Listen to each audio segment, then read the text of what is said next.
یزید کو حضرت امیر المؤمنین یزید رحمۃ اللہ علیہ کہنا جائز ہے؟ تو میری اس بارے میں جو رائے ہے اور استخارے کے بعد رائے ہے کہ ہمیں محتاط انداز میں ایک دو الفاظ ضرور کہنے چاہیے. وہ لفظ آپ اور زیادہ نہیں تو کم از کم اتنا کہنا چاہیے کہ حضرت یزید رحمۃ اللہ علیہ، حضرت یزید رحمۃ اللہ علیہ کہنا چاہیے. As far as your understanding about the wall of Karbala, you said that Yazid, may Allah be pleased with him, Yazid, may Allah be pleased with him, Yazid, may Allah be pleased with him, that he was ferocious and he was a villain, etc. There's difference of opinion. We're not here to discuss about history, and neither do I want to get a difference in the Muslim Ummah. What we say, there's a difference of opinion between the Sahaba. That is history. فیضان امیر معاویہ عاشق مصطفیٰ حضرت معاویہ زاہد و پارسا حضرت معاویہ خوبرو خوش ادا خوش نما خوش لقا حضرت معاویہ مخلص و باوفا حضرت معاویہ بے گناہ بے خطا حضرت معاویہ بے گناہ بے خطا حضرت معاویہ بے گناہ بے خطا حضرت معاویہ. اتوار کو بڑی رات ہے 22ویں شب، اتوار کو جلوس بیعت معاویہ نکلے گا اور انشاءاللہ مدنی مذاکرہ ہوگا اور لنگر معاویہ بھی کھائیں گے انشاءاللہ. فیضان امیر معاویہ مسلم الثبوت ہے فضیلت معاویہ، آیاغ شمس کی طرح، آیاغ شمس کی طرح کرامت معاویہ. وہ جس سے روٹھ جائے تو رسول اس سے روٹھ جائے، نبی سے اس طرح کی ہے قرابت معاویہ. تمام مومنوں کے آپ پیارے مامو جان، مامو جان ہے، مامو جان ہے، مامو جان ہے. تمام مومنوں کے آپ پیارے مامو جان ہے. ہمیں بہت عزیز ہے یہ نسبت معاویہ، معاویہ کے پیار سے ہمارا بیڑا پار ہے. گناہ بخشوائے گی شفاعت معاویہ. جو عاشق رسول گئے وہ ان سے پیار کرتے گئے، فقط منافقوں کو ہے عداوت معاویہ.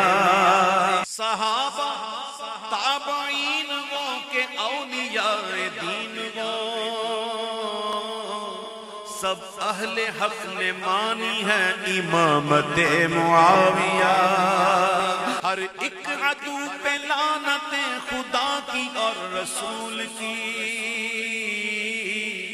ہے، باعث رضائے رب اطاعت معاویہ، ہے باعث رضائے رب اطاعت معاویہ.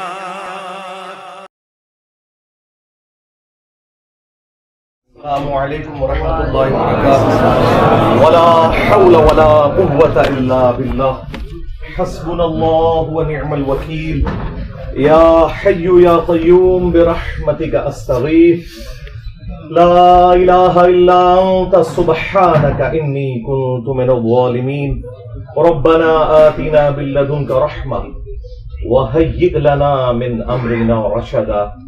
اللهم صل على محمد وعلى آل محمد وأصحاب محمد وأزواج محمد وأمة محمد أجمعين إلى يوم الدين آمين. الحمد لله رب العالمين والصلاة والسلام على سيد الأنبياء والمرسلين وعلى آله وأصحابه أجمعين إلى يوم الدين.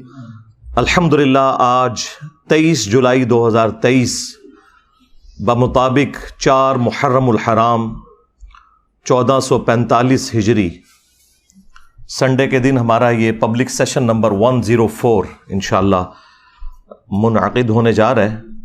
آپ کے یہ ریئل ٹائم سوالات پرچیوں کا پورا تھدا میرے پاس پہنچ چکا ہے. انشاءاللہ کوشش کروں گا کہ ٹائم بچا تو اس کے اوپر بھی ڈسکشن کروں، لیکن چونکہ اب محرم کا موقع ہے تو میں چاہ رہا ہوں اس حوالے سے تھوڑی بہت گفتگو کی جائے، جو یقیناً اس مہینے کا تقاضا بھی ہے. میرے بھائیوں، سانحہ کربلا وہ حادثہ ہے کہ جسے امت کبھی بھلا نہیں سکتی، کیونکہ اس کی وجہ سے امت کی جمعیت ٹوٹی. اس میں اس کا قصور نہیں تھا، اس کو بنیاد بنا کے، اور پوری دنیا کے اندر دو فرقے بن گئے، سنی اور شیعہ کے نام کے اوپر. ہمارے نزدیک تو دونوں مسلمان ہیں اپنی غلطیوں کے باوجود.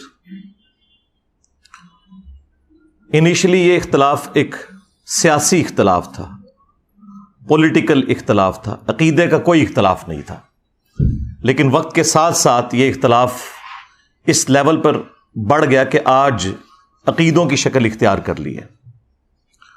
اور اس ایکسٹریم رویے کی پیش گوئی اللہ کے محبوب صلی اللہ علیہ وآلہ وسلم نے پہلے ہی فرما دی تھی.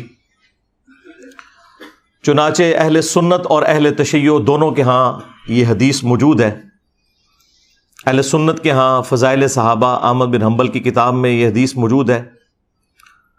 مشکات شریف میں بھی ہے مسند احمد کے حوالے سے، جو مرفوع روایت ہے. اس کی صحت کے اوپر کلام ہے، لیکن وہ متن کے اعتبار سے روایت بالکل درست ہے. البتہ جو فضائل صحابہ احمد بن حنبل کی کتاب میں روایت ہے مولا علی علیہ السلام سے خود، اور وہ غیبی خبر پر محمول ہے، تو یقیناً رسول اللہ صلی اللہ علیہ وآلہ وسلم کے بتانے پر انہیں یہ بات معلوم چلی. اور سیم روایت نہج البلاغہ اہل تشیع کے ہاں جو مولا علی علیہ السلام کے خطبات ہیں ان میں بھی موجود ہے کہ سیدنا علی نے کہا کہ میری وجہ سے، یعنی مجھے بنیاد بنا کر، دو فرقے گمراہ ہو جائیں گے اور دو جہنم میں چلے جائیں گے. یہ دونوں الفاظ موجود ہیں. ظاہر ہے کہ گمراہی کا انجام جہنم ہی ہے، ایک میری محبت میں غلو کر کے اور ایک میری دشمنی میں غلو کر کے. محبت میں غلو کرنے والوں کے لیے جو ٹرم یوز کی جاتی ہے وہ رافضی کی ٹرم، اردو میں ہم رافضی کہتے ہیں، اور جو دشمنی میں بغض میں بڑھنے والے لوگ ہیں ان کے لیے ناصبی کا ورڈ استعمال کیا جاتا ہے. تو یہ رافضی اور ناصبی، ظاہر ہے کہ رافضی اکثریت میں اہل تشیع کے ہاں پائے جاتے ہیں اور ناصبی جو ہیں وہ اہل سنت کے ہاں پائے جاتے ہیں. اور جب غصہ آتا ہے تو اہل سنت شیعہ کو رافضی کہتے ہیں اور شیعہ اہل سنت کو ناصبی کہتے ہیں. حالانکہ یہ دونوں جو گروہ ہیں ایک پولیٹیکل اختلاف کی بنیاد پہ الگ ہوئے، اور پھر اس میں جو ایکسٹریم لوگ تھے انہوں نے اس قسم کا ہنگامہ کھڑا کیا کہ اس بڑے لیول پہ وہ ہنگامہ چلا گیا کہ آج گمراہی اپنے عروج کے اوپر ہے. اگر اہل تشیع کے ہاں ایسے رافضی موجود ہیں جو علی اللہ کہتے ہیں، نعوذ باللہ، ہمارے سب کانٹیننٹ میں تو بہت کم لوگ ہیں، زیادہ تر یہ شام کے اندر نصیریہ فرقہ پایا جاتا ہے اور شیعہ خود انہیں کافر سمجھتے ہیں. تو اہل سنت کے ہاں بھی ناسبیت اس لیول کے اوپر گھسی کہ اہل سنت کے پلیٹ فارم سے یزید کے حق میں نعرہ بازی شروع ہو گئی، اسے جنت کی بشارتیں دینا شروع کر دیں، اور بڑے بڑے ذمہ دار علماء نے یہ حرکت کی.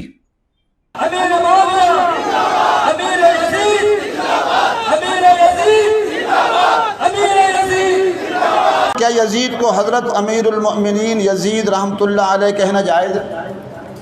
تو میری اس بارے میں جو رائے ہے اور استخارے کے بعد رائے ہے کہ ہمیں محتاط انداز میں ایک دو الفاظ ضرور کہنے چاہیے. وہ لفظ آپ اور زیادہ نہیں تو کم از کم اتنا کہنا چاہیے کہ حضرت یزید رحمۃ اللہ علیہ، حضرت یزید رحمۃ اللہ علیہ کہنا چاہیے. As far as your understanding about the wall of Karbala, you said that Yazid, may Allah be pleased with him, Yazid, may Allah be pleased with him, Yazid, may Allah be pleased with him, that he was ferocious and he was a villain, etc. There's difference of opinion. We're not here to discuss about history. and neither do I want to get a difference in the Muslim Ummah. What we say, there's a difference of opinion between the Sahaba. That is history. اور سیدنا علی کے مقابلے پر حضرت امیر معاویہ رضی اللہ تعالیٰ عنہ کو بڑھا چڑھا کر پیش کیا گیا، بجائے یہ کہ اس پر اکتفا کیا جاتا کہ ان کی غلطیوں کو صحابی ہونے کی وجہ سے ہم صرف ڈسکس کر کے چھوڑ دیتے، لان تان سے پرہیز کرتے، باقی ان کا معاملہ اللہ کے سپرد، وہ تو قیامت والے دن اللہ جانے اور اس کے بندے جانے۔ لیکن یہاں پر لوگوں نے جو قاتلین اہل بیت تھے ان لوگوں کے ناموں کی کانفرنسز کرنا شروع کر دیں، مقتولین کو بھلا دیا، بجائے یہ کہ عمار ابن یاسر کے اوپر کوئی کانفرنس کی جاتی جو اولو العزم اصحاب میں سے ہیں، سابقون الاولون میں سے ہیں، اصحاب بدر میں سے ہیں،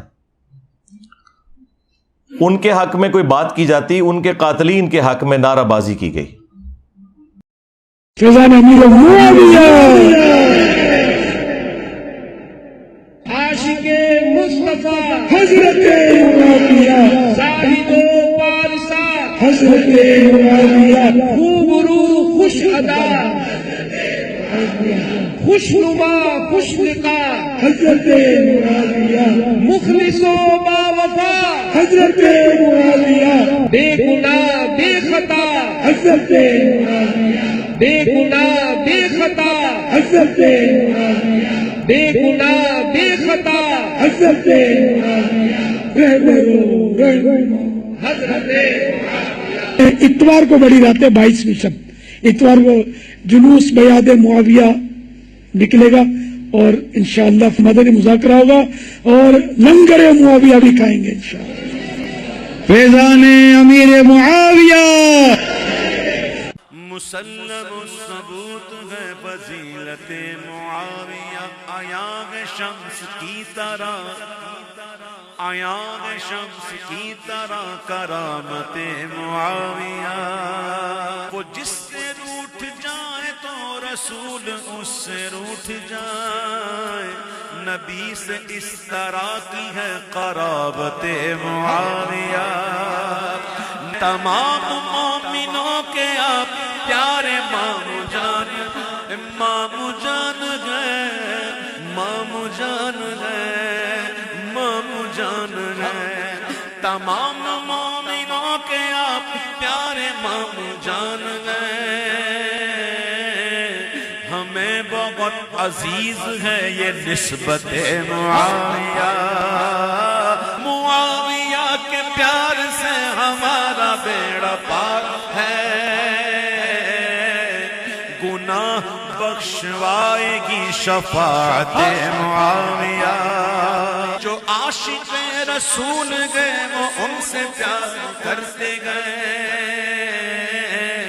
فقط منافقوں کو ہے عداوت معاویہ، صحابہ تابعین وہ کہ اولیاء دین وہ، سب اہل حق نے مانی ہے امامت معاویہ، ہر ایک عدو پہ لعنت خدا کی اور رسول کی، ہے باعث رضائے رب اطاعت معاویہ، ہے باعث رضائے رب اطاعت معاویہ۔ اور یہ ہم نے پچھلے 15-20 سالوں کے اندر اس قسم کے معاملات دیکھے، اور اس سے پہلے تو خیر قتل و غارت کا ایک بازار گرم تھا سعودیہ اور ایران کی پراکسی وار کی وجہ سے، جو اب کافی حد تک FATF حافظہ اللہ تعالی کی برکت سے اور ضرب عزب اور رد الفساد دامت برکاتہم عالیہ کی برکت سے ایڈریس ہو چکا ہے کافی حد تک۔ لیکن آپ کو پتہ ہے یہاں پہ جو سنی شیعہ ایک کنفلکٹ ضیاء الحق کے دور کے اندر اس ڈکٹیٹر نے اپنی حکومت کو دوام دینے کے لیے جو کچھ یہاں پہ کیا، وہ اس کی تکلیف ہم آج تک کاٹ رہے ہیں۔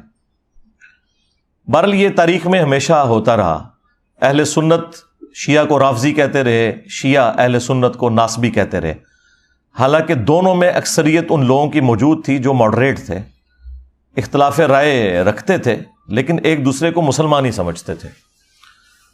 شیعہ کافر کے نعرے ٹوائلٹس کے اندر لکھے گئے، اور باقاعدہ ایک مہم چلائی گئی، اور اس وقت جو بھی ماڈریٹ علماء بولتے تھے انہیں قتل کر دیا جاتا تھا، اہل سنت میں سے بھی اور اہل تشیع کے اندر سے بھی۔ اور یہ پوری تاریخ اسلام بنو امیہ کی، بنو عباس کی، ایون سلطنت عثمانیہ کی بھری پڑی ہے اس قسم کے قتل و غارت سے، اور یہ ایک اسلام کے اوپر بڑا مشکل وقت رہا ہے تھرو آؤٹ۔ یہ تو اب میڈیا کی برکت سے حقائق لوگوں کے سامنے آنا شروع ہوئے اور ٹالرنس آئی، اور اللہ کے فضل سے ہمارے اس پلیٹ فارم کی برکت سے آج دنیا کے اندر ٹالرنس آ چکی ہے اہل سنت اور اہل تشیع کے ہاں، کہ ہم نے کو ایگزسٹ کرنا ہے اپنے اختلاف رائے کو اپنی جگہ رکھتے ہوئے، لیکن ایک ریڈ لائن کو کراس نہیں کرنا۔ دونوں کے پاس اپنے اپنے دلائل موجود ہیں اور بنیادی عقائد تو کامن ہے۔ اب الگ پروپیگنڈا کیا جائے کہ شیعہ 40 پاروں کو مانتے ہیں، حالانکہ پاروں کی ڈویژن تو تابعین کے دور میں ہوئی۔ ہم تو 30 پاروں کو بھی نبی الاسلام کی طرف منسوب نہیں مانتے، نبی الاسلام کے مبارک زمانے میں تو سورتوں کی ڈویژن تھی۔ تو اس قسم کے جھوٹے الزامات ایک دوسرے کے اوپر لگائے گئے۔ اہل تشیع کے ہاں مشہور کر دیا گیا کہ یہ سیدنا علی کو نہیں مانتے۔ چند ایک لوگوں کی غلطی کی وجہ سے یزید کے حوالے سے مسکنسیپشن پیدا کر دی گئی، حالانکہ اہل سنت 99% یزید سے نفرت کرتے ہیں، لیکن وہ چند ایک لوگ چونکہ میڈیا میں ڈومیننٹ ہو جاتے ہیں، اس کی وجہ سے پھر دوسرے لوگوں کو موقع مل جاتا ہے اور وہ اپنے معاملات کو آگے لے کے اس طریقے سے چلتے ہیں۔ قرآن حکیم میں اللہ تعالیٰ نے اگلی امتوں کا ذکر کرتے ہوئے انبیاء کرام علیہم السلام کا ذکر خیر کیا سورۃ المؤمنون میں، اور اس کے بعد پھر کنکلوژن کرتے ہوئے فرمایا فَتَقَطَّعُوا أَمْرَهُمْ بَيْنَهُمْ زُبُرًا كُلُّ حِزْبٍ بِمَا لَدَيْهِمْ فَرِحُونَ۔ انبیاء کے جانے کے بعد ان کے جو جانشین ہوئے آنے والے لوگ، انہوں نے دین کو ٹکڑے ٹکڑے کر دیا اور آپس میں گروہوں میں بٹ گئے۔ کل حزب بما لدیہم فرحون، ہر گروہ اس کے اوپر خوش ہے جو اس کے پاس ہے۔ یہ سمجھ لیں بالکل ڈیٹو کاپی یہاں پہ ہوئی ہے کہ یہاں پر بھی ہر فرقہ خوش ہے جو اس کے پاس ہے۔ یعنی اہل سنت میں 3 بڑے بڑے فرقے ہیں، بریلوی، دیوبندی، اہل حدیث۔ باقی جو فقہی بنیاد پہ حنفی، شافعی، مالکی، حنبلی وہ تو ہیں، لیکن بہرحال ان میں بھی عقائد کے اعتبار سے جو صوفیانہ عقائد رکھنے والے لوگ ہیں وہ بریلوی اور دیوبندی ہیں، خواہ وہ اپنے آپ کو شافعی کہتے ہوں، مالکی کہتے ہوں، حنفی کہتے ہوں، پوری دنیا میں۔ تو بریلویوں نے اپنا ترہ امتیاز بنا لیا کہ جی عشق رسول کا ٹھیکہ ہمارے پاس ہے، ہم یہ ڈیفائن کریں گے کون عاشق رسول ہے اور کون گستاخ رسول ہے۔ دوسری طرف دیوبند نے کہا کہ عظمت صحابہ کا ٹھیکہ ہمارے پاس ہے، ہم بتائیں گے کہ کون عاشق صحابہ ہے اور کون گستاخ صحابہ ہے۔ اور اہل حدیث نے کہا کہ توحید کا ٹھیکہ ہمارے پاس ہے، ہم لوگوں کے بارے میں یہ ڈیفائن کریں گے کہ کون مشرک ہے اور کون موحد ہے۔ اور اہل تشیع نے کہا کہ اہل بیت کی محبت کا ٹھیکہ ہمارے پاس ہے، ہم بتائیں گے کہ کون عاشق اہل بیت ہے اور کون گستاخ اہل بیت ہے۔ کل حزب بما لدیہم فرحون، اور ہر گروہ اس میں خوش ہے جو اس کے پاس ہے، اور وہ کسی ایک بات کو اتنا مضبوطی سے پکڑے ہوئے ہے جو اس کا مضبوط پوائنٹ بھی ہے، یہ ماننے والی بات ہے، اور اس مضبوط پوائنٹ کی وجہ سے جو اس کی کمزوریاں ہیں وہ اس کے پیچھے چھپ جاتی ہیں، اور وہ مضبوط پوائنٹ اتنا بھاری ہے کہ اس کی بنیاد پہ وہ اپنے آپ کو جنتی بھی سمجھتا ہے۔ یعنی اگر آپ بریلویوں سے پوچھے، وہ کہیں گے جی عشق رسول ہے تو پھر باقی ساری چیزیں اس کے مقابلے میں تھوڑی ہیں، بھلے ہم شرک بھی کرتے رہیں۔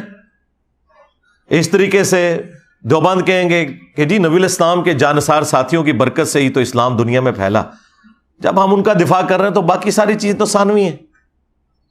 اور اہل حدیث نے کہا کہ بھائی جب یہ ساری کائنات بنانے والا اللہ ہے، جب توحید ہمارے پاس آ گئی تو باقی ساری چیزیں ثانوی حیثیت رکھتی ہیں۔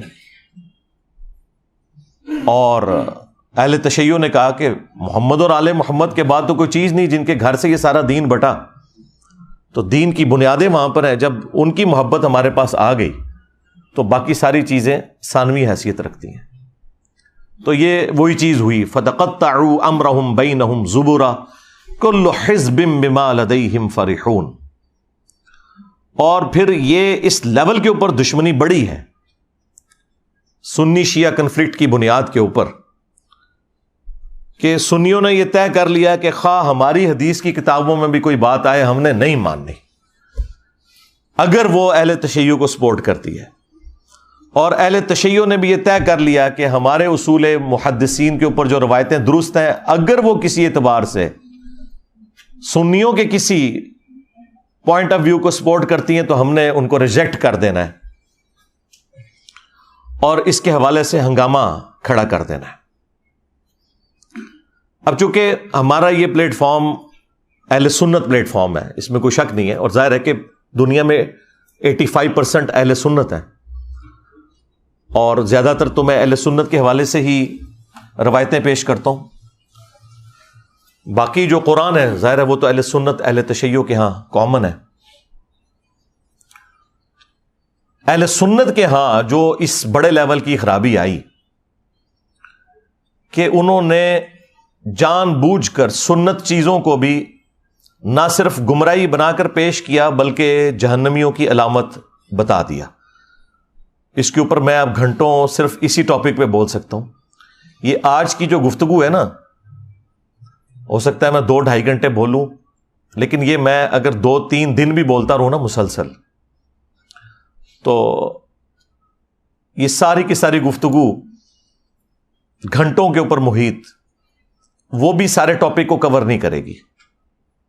اس کے حوالے سے میں نے ایک ریسرچ پیپر لکھ دیا ہے, انشاءاللہ میں اس کا تعارف بھی آپ کو کروا دوں گا.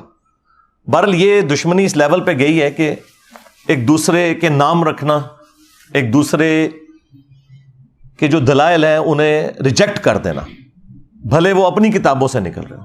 اس کی آپ کو میں ایک نمائندہ مثال دیتا ہوں, وہ کالا لباس پہننا.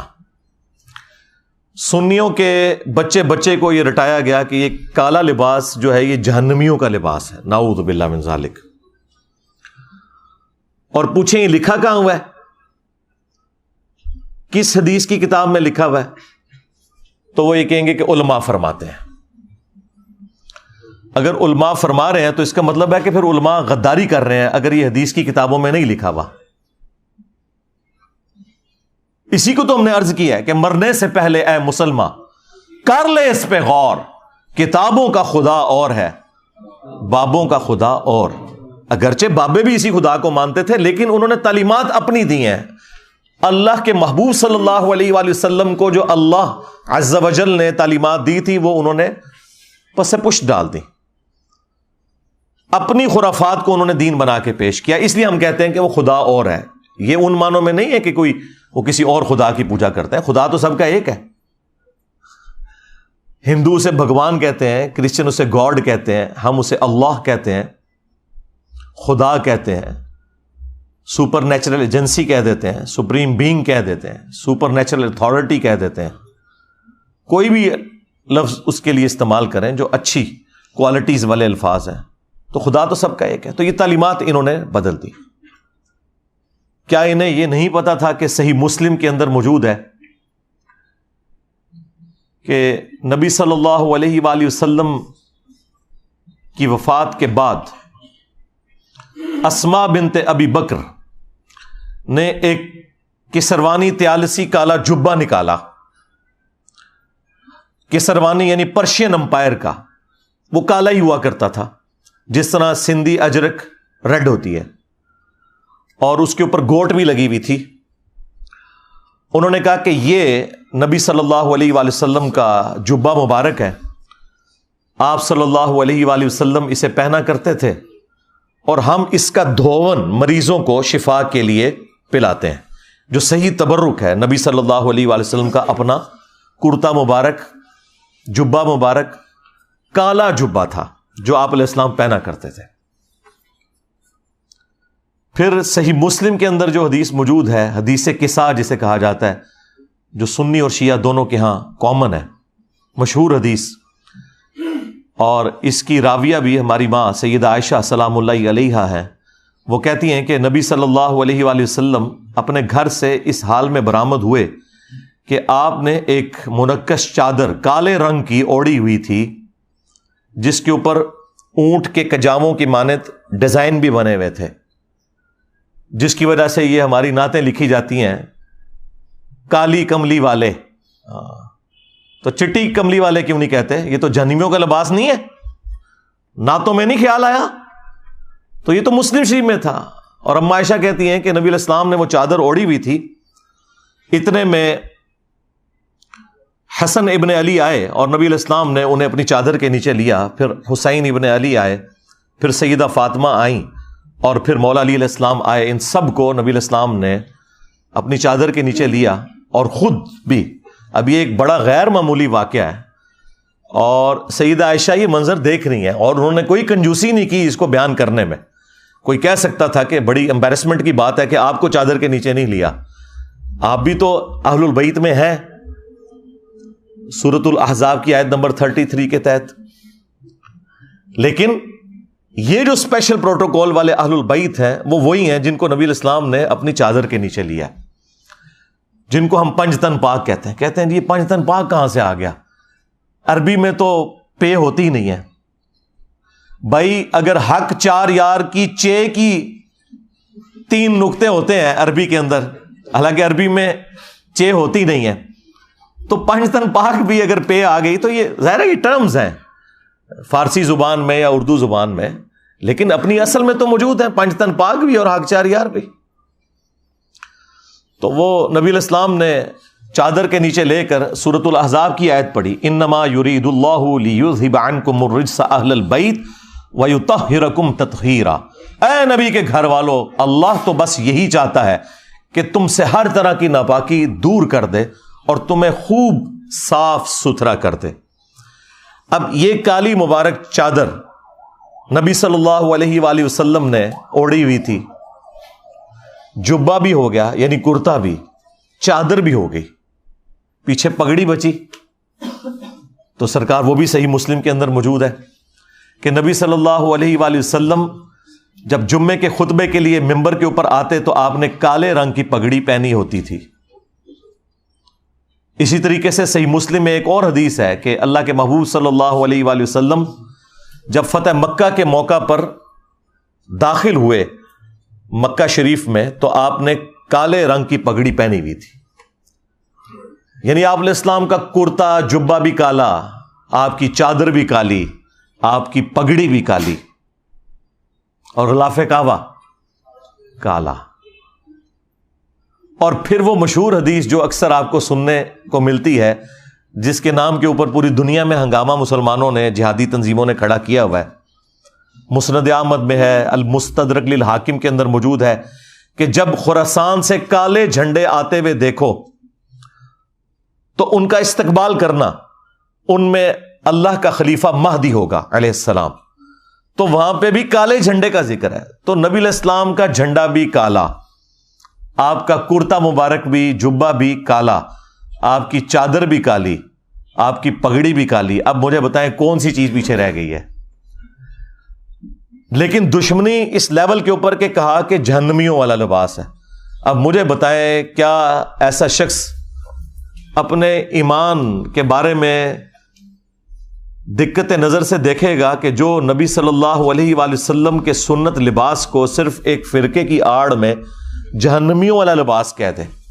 یہ میں نے آپ کو ایک نمونہ پیش کیا ہے۔ میں اگر صرف یہ نمونے نکال کے آپ کو دکھاؤں تو آپ کو دشمنی کا لیول نظر آئے گا کہ علماء نے کس بڑے لیول کے اوپر دھوکہ کیا ہے، اور یہ آج کے علماء نے نہیں، صدیوں سے یہ دھوکہ امت کو دیا گیا ہے۔ اسی لیے پھر میں نے اتنے پیشن کے ساتھ یہ بات عرض کی تھی کہ دیکھیں ان کے بزرگوں نے جو گمراہیاں پھیلائی تھیں اتنے بڑے لیول کے اوپر، تو اللہ تبارک و تعالیٰ نے پھر ان کے بزرگوں اور ان کے کٹر فالوورز کے اوپر کتنی بڑی بلا چھوڑ دی ہے کہ جو کہتا ہے کہ میرے نبی سا ہے ہی کوئی نہیں، تیرے بابے تھے شے ہی کوئی نہیں۔ صلو علی محمد وعلی محمد، اللہم صلی علی محمد وعلی آل محمد۔ تو دیکھیں پچھلے 1200-1300 سال کی گمراہیاں یوں 12 سالوں کے اندر مٹی پلید ہوئی ہے. ان لوگوں نے غداری کی تھی, ان لوگوں نے عزتیں اویل کی تھی اللہ اور اس کے رسول کے نام کے اوپر, ان لوگوں نے چندے بٹورے تھے اللہ اور اس کے رسول کے نام کے اوپر عز و جل و صلی اللہ علیہ وآلہ وسلم. ان لوگوں نے سواریاں سوار کی تھی مکے اور مدینے کے نام کے اوپر, لیکن جا کے پھینکی بغداد شریف, اجمیر شریف, دیوبند شریف, بریلی شریف. غداری کی ہے انہوں نے. اور اس غداری کا انجام کیا ہوا ہے کہ آج یہ لوگ اپنے بزرگوں کی تعلیمات سے منہ چھپاتے پھر رہے ہیں, اور وہ کہہ رہے ہیں جی انسانی تاریخ میں اتنا بڑا کوئی فتنہ نہیں آیا جتنا بڑا فتنہ انجینئر ہے. بالکل ٹھیک ہے, یہ عربی والا فتنہ ہے, آزمائش. اور یقین کریں یہ لوگ آپس کی دشمنیاں بھول گئے ہیں اس کی وجہ سے. تو ہمیں تو کوئی فرق نہیں پڑتا, ہم نے تو اللہ کے فضل سے اہل بیت کا مقدمہ لڑا ہے اور لڑیں گے انشاءاللہ تعالی. اور یہ سب کچھ اتنا مشکل کام جو اگلے زمانوں میں ہوتا تھا تو ایسے لوگوں کے ٹکڑے ٹکڑے کر دیے جاتے تھے, ان کے خاندان غائب کروا دیے جاتے تھے. یہ تو آج آپ ایک مبارک دور میں ہے کہ آج بات کرنا آسان ہے, اور وہ بھی پاکستان کے اندر. تو اور وہ بھی کچھ عرصے سے, ورنہ تو کچھ عرصہ پہلے تک تو یہ صورتحال نہیں تھی. تو یہ اللہ تبارک و تعالیٰ کا خاص ڈیسیژن ہوا ہے کہ اس نے اپنے دین کا کام لینا ہے, وہ کسی سے بھی لے لے. تو یہ سب کچھ جو ہم کر رہے ہیں واللہ یہ ہم اپنی آخرت کی فکر میں ہیں. اہل البیت علیہم السلام کو کسی بھی شخصیت کی ضرورت نہیں کہ وہ ان کا دفاع کرے. یہ کسی شخص کے لیے خود اس کی آخرت کا سبب تو ہو سکتا ہے کہ وہ جنت میں رسول اللہ کا پڑوس حاصل کر لے صلی اللہ علیہ وآلہ وسلم, کے وہ اہل البیت کا دفاع کرے. اہل البیت کو اس سے کوئی فرق نہیں پڑتا. یہ ہماری خوش قسمتی ہے کہ ہم ان کا دفاع کر کے اللہ کے محبوب صلی اللہ علیہ وآلہ وسلم کو قیامت والے دن راضی کر سکیں کہ ہم نے آپ کے اہل البیت کا دفاع کیا تھا, اور آپ نے جو نصیحت فرمائی تھی غدیر خم کے اوپر ہم نے اس کا پاس رکھا. کتنا بڑا ظلم ہوا کہ جو اہل سنت کی مین سٹریم کی 6 کتابوں میں حدیث نہیں تھی, اور ضربیں تقسیمیں لگا کے وہ حسن درجے تک پہنچتی تھی. حجۃ الوداع کی حدیث کہ میں اپنے بعد 2 چیزیں چھوڑ کر جا رہا ہوں, المستدرک للحاکم میں ہے, الموطا امام مالک میں بھی ہے لیکن اس کی سند منقطع ہے. مکمل سند جو ہے وہ المستدرک للحاکم کے اندر ہے, مشکات کے اندر بھی. 2 چیزیں چھوڑ کے جا رہا ہوں کہ جنہیں مضبوطی سے پکڑ لوگے کبھی گمراہ نہیں ہوگے, ایک اللہ کی کتاب اور دوسرے اس کے نبی کی سنت صلی اللہ علیہ وآلہ وسلم. اب یہ حدیث ہماری یہ 6 مین کتابیں جو ایگریڈ اپان ہے, کتب 6 بخاری اور مسلم صحیحین, اور 4 کتابیں سنن اربع کی ترمذی, ابو داؤد, نسائی, ابن ماجہ, ان میں یہ روایت ہی نہیں تھی. وہ تو بچے بچے کو رٹا دی گئی. اور جو روایت صحیح مسلم کے اندر تھی اوپر تلے 4 احادیث غدیر خم کی, وہ ہمارے علماء کو بھی نہیں پتا تھی. میرے دنیا میں چھوڑے جانے سے پہلے کتنے علماء ہیں جنہوں نے کبھی یہ روایت اہل سنت کے پلیٹ فارم سے بیان کی؟ اکا دکا لوگوں نے. ڈاکٹر طاہر القادری صاحب یا ہمارے استاد مولانا اسحاق صاحب رحمہ اللہ تعالی. باقی تو سارے کے سارے لوگ جو ہیں وہ قرآن و سنت لے کے چلے, اور وہ بھی وہ روایت جو ان 6 کتابوں میں بھی نہیں تھی, جو 6 کتابوں میں مسلم شریف کے اندر تھی, صحیحین ٹاپ کی 2 کتابوں میں, اوپر تلے 4 احادیث غدیر خم کی 6225 سے لے کر 6228 تک. یہ جو 4 احادیث جو مشکات کے اندر بھی موجود ہیں, مسند احمد میں بھی, جامعہ ترمذی میں بھی, وہ چھپا کے رکھی گئی. اور یہ جو خطبہ غدیر کا ہے یہ نبی صلی اللہ علیہ وآلہ وسلم کہ حجۃ الوداع کے بعد کا خطبہ ہے, یہ اسے بھی سپرسیڈ کرنے والا ہے. اور آپ علیہ السلام کی وفات سے چند مہینے پہلے جب آپ حج کر کے مکے سے مدینے کی طرف واپس آ رہے تھے تو راستے میں پانی کے لیے خم نامی گاؤں پہ پڑاؤ کیا 18 ذوالحجہ 10 ہجری کو. اور نبی صلی اللہ علیہ وآلہ وسلم کے لیے اونٹ کے پالان کا ممبر بنایا گیا.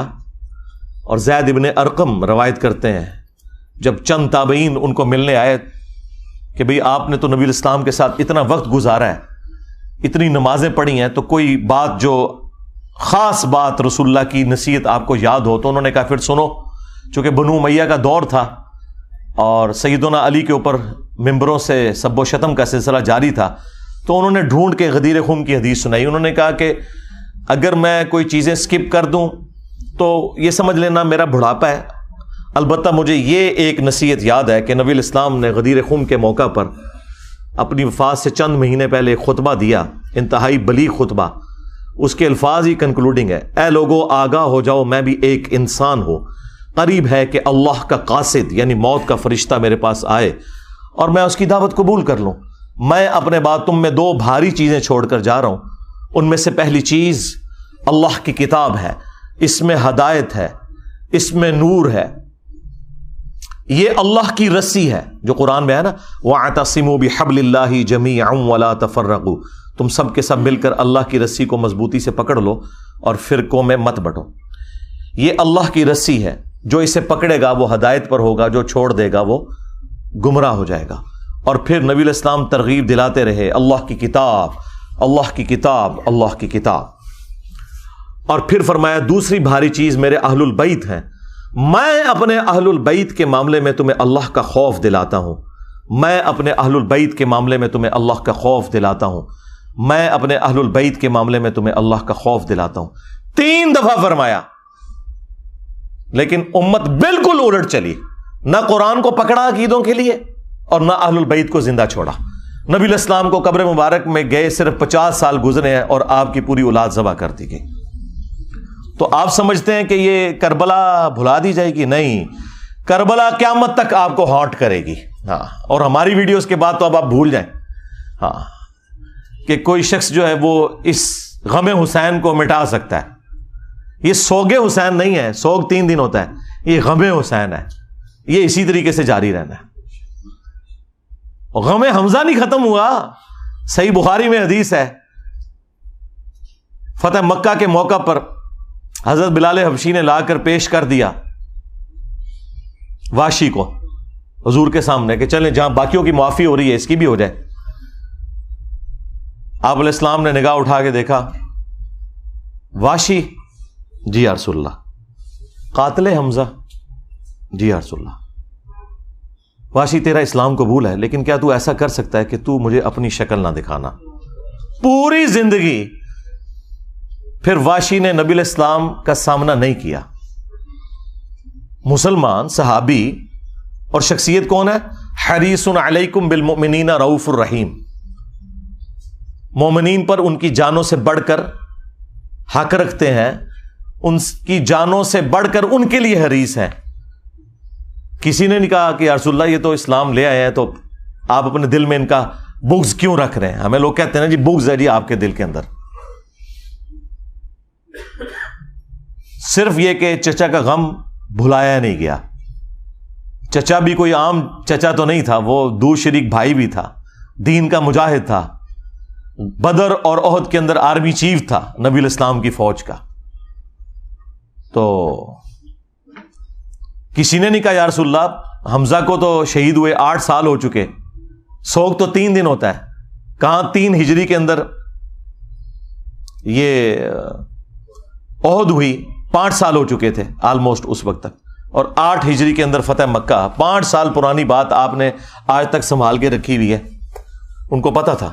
مجھے بتائیں کیا انسان کو اپنے چچا کے ساتھ زیادہ محبت ہوتی ہے یا اپنی اولاد کے ساتھ؟ اولاد کے ساتھ.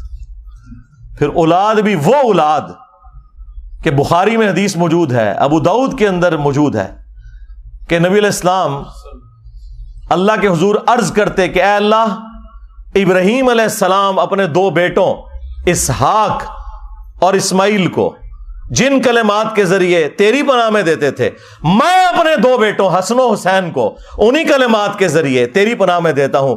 اعیذکما بکلمات اللہ التامہ من کل شیطان وہامہ ومن کل عین لامہ. دیکھیں ابراہیم کے بیٹے اسماعیل اور اسحاق اور نبی علیہ السلام کے بیٹے حسن و حسین علیہم السلام اجمعین. یعنی آپ ذرا لیول دیکھیں کمپیریزن کا. تو نبی علیہ السلام نے فرمایا کہ میں اپنے اہل البیت کے معاملے میں تمہیں اللہ کا خوف دلاتا ہوں. اور یہی حدیث جو مسلم شریف کے اندر موجود ہے، اس کا ایک طریق جو ہے وہ مسند احمد کے اندر بھی ہے.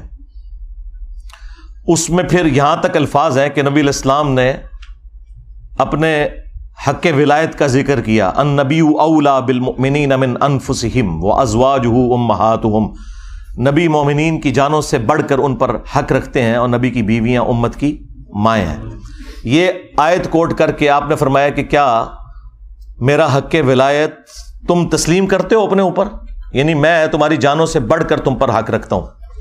تو سب نے کہا بلا یا رسول اللہ. تو پھر آپ علیہ السلام نے مولا علی کا ہاتھ پکڑا اور یوں فضا میں بلند کیا صحابہ کے درمیان، من کنت مولاہ فہذا علی مولاہ. پھر جس جس کا مولا، جس جس کا جگری یار، جس جس کا آقا، جس جس کا سرپرست میں ہوں، اس کا سرپرست علی ہے. اور پھر اسی حالت میں کہا کہ اے اللہ اس سے محبت رکھ جو علی سے محبت رکھے، اس سے دشمنی رکھ جو علی سے دشمنی رکھے. اور اس کی اصل تو اس حدیث میں بھی موجود ہے جو مسلم شریف میں ہے کہ علی سے محبت نہیں رکھے گا مگر مومن، علی سے بغض نہیں رکھے گا مگر منافق. اور بڑے رقت انگیز الفاظ ہیں. مولا علی نے خود روایت کی ہے حدیث. وہ کہتے ہیں کہ اس ذات کی قسم کہ جس نے دانے کو پھاڑ کر کھیتیوں کو اگایا اور مخلوقات کو پیدا کیا، نبی امی نے مجھ سے یہ عہد لیا تھا کہ اے علی صرف مومن ہی تجھ سے محبت رکھے گا اور صرف منافق ہی تجھ سے بغض رکھے گا. وَلِعَوْذُ بِاللَّهِ تَعَالَى. تو اب یہ آپ دیکھ لیں، یہ وہ چیزیں تھیں جو پھر بھلا دی گئیں اور اس کا رزلٹ آج سنی شیعہ کنفلکٹ، قتل و غارت کی شکل میں، دشمنی کی شکل میں، ایک دوسرے کو کافر کہنے اور گمراہ کہنے اور جہنمی کہنے کی شکل میں ہمارے سامنے آ چکا ہے. اب یہ ٹاپک اتنا لمبا ہے کہ میں اس کے اوپر فی البدی بھی بولوں تو میں نے بتایا کہ میں گھنٹوں نہیں کئی دنوں تک بیٹھ کے بولتا رہوں. اور میری ہزاروں ویڈیوز اگر کلپس بھی شامل کیے جائیں اس کے اوپر گواہ ہے کہ میں نے یہ سارے ٹاپکس مختلف ویڈیوز کے اندر کور کیے ہیں. البتہ میں ایک ریسرچ پیپر کا تعارف ضرور کرواؤں گا. آپ میں سے بھی جتنے 400-500 لوگ یہاں سنڈے والے دن آتے ہیں، اینڈ پہ ہم سب کو وہ فری ریسرچ پیپر دیتے ہیں. نہ صرف وہ ریسرچ پیپر بلکہ ساتھ 8 ریسرچ پیپرز اور ٹوٹل 9 ریسرچ پیپرز اور 3 اذکار کارڈ، یہ 12 کا پیکج یہ فری بالکل پلاسٹک پیکنگ کے اندر دیا جاتا ہے جو پہلی دفعہ درس میں آتا ہے. اور پاکستان میں آپ ڈاک میں بھی یہ فری منگوا سکتے ہیں. الحمدللہ ہم لاکھوں کی تعداد میں یہ تقسیم کر چکے ہیں فری بالکل. البتہ صرف آپ نے ڈاک کا خرچہ دینا ہے. ٹی سی ایس کا آج کل وہ ریٹ آلموسٹ 500 ہوا ہے. 500 روپیہ آپ پے کریں. صبح 9 سے لے کر شام 5 بجے تک ہمارا فون اکیڈمی کا آن ہوتا ہے.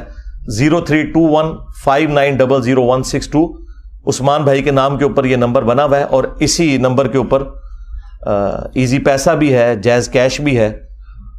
اس میں آپ صرف ٹی سی ایس کا خرچہ دیں گے تو آپ کو ریسرچ پیپرز کا پیکج پورے کا پورا، صرف کربلا والا ریسرچ پیپر نہیں، اس میں 200 احادیث ہیں، 32 صفحوں کے اوپر ہے. اس کے علاوہ 9 ریسرچ پیپرز ٹوٹل ہیں 8 پلس یہ 9 اور 3 اذکار کارڈ، یہ 12 کا پیکج بالکل فری آپ کے گھر آئے گا. آپ اس کو پڑھیں. اور الحمدللہ یہ کئی زبانوں میں ٹرانسلیٹ ہو چکا ہے.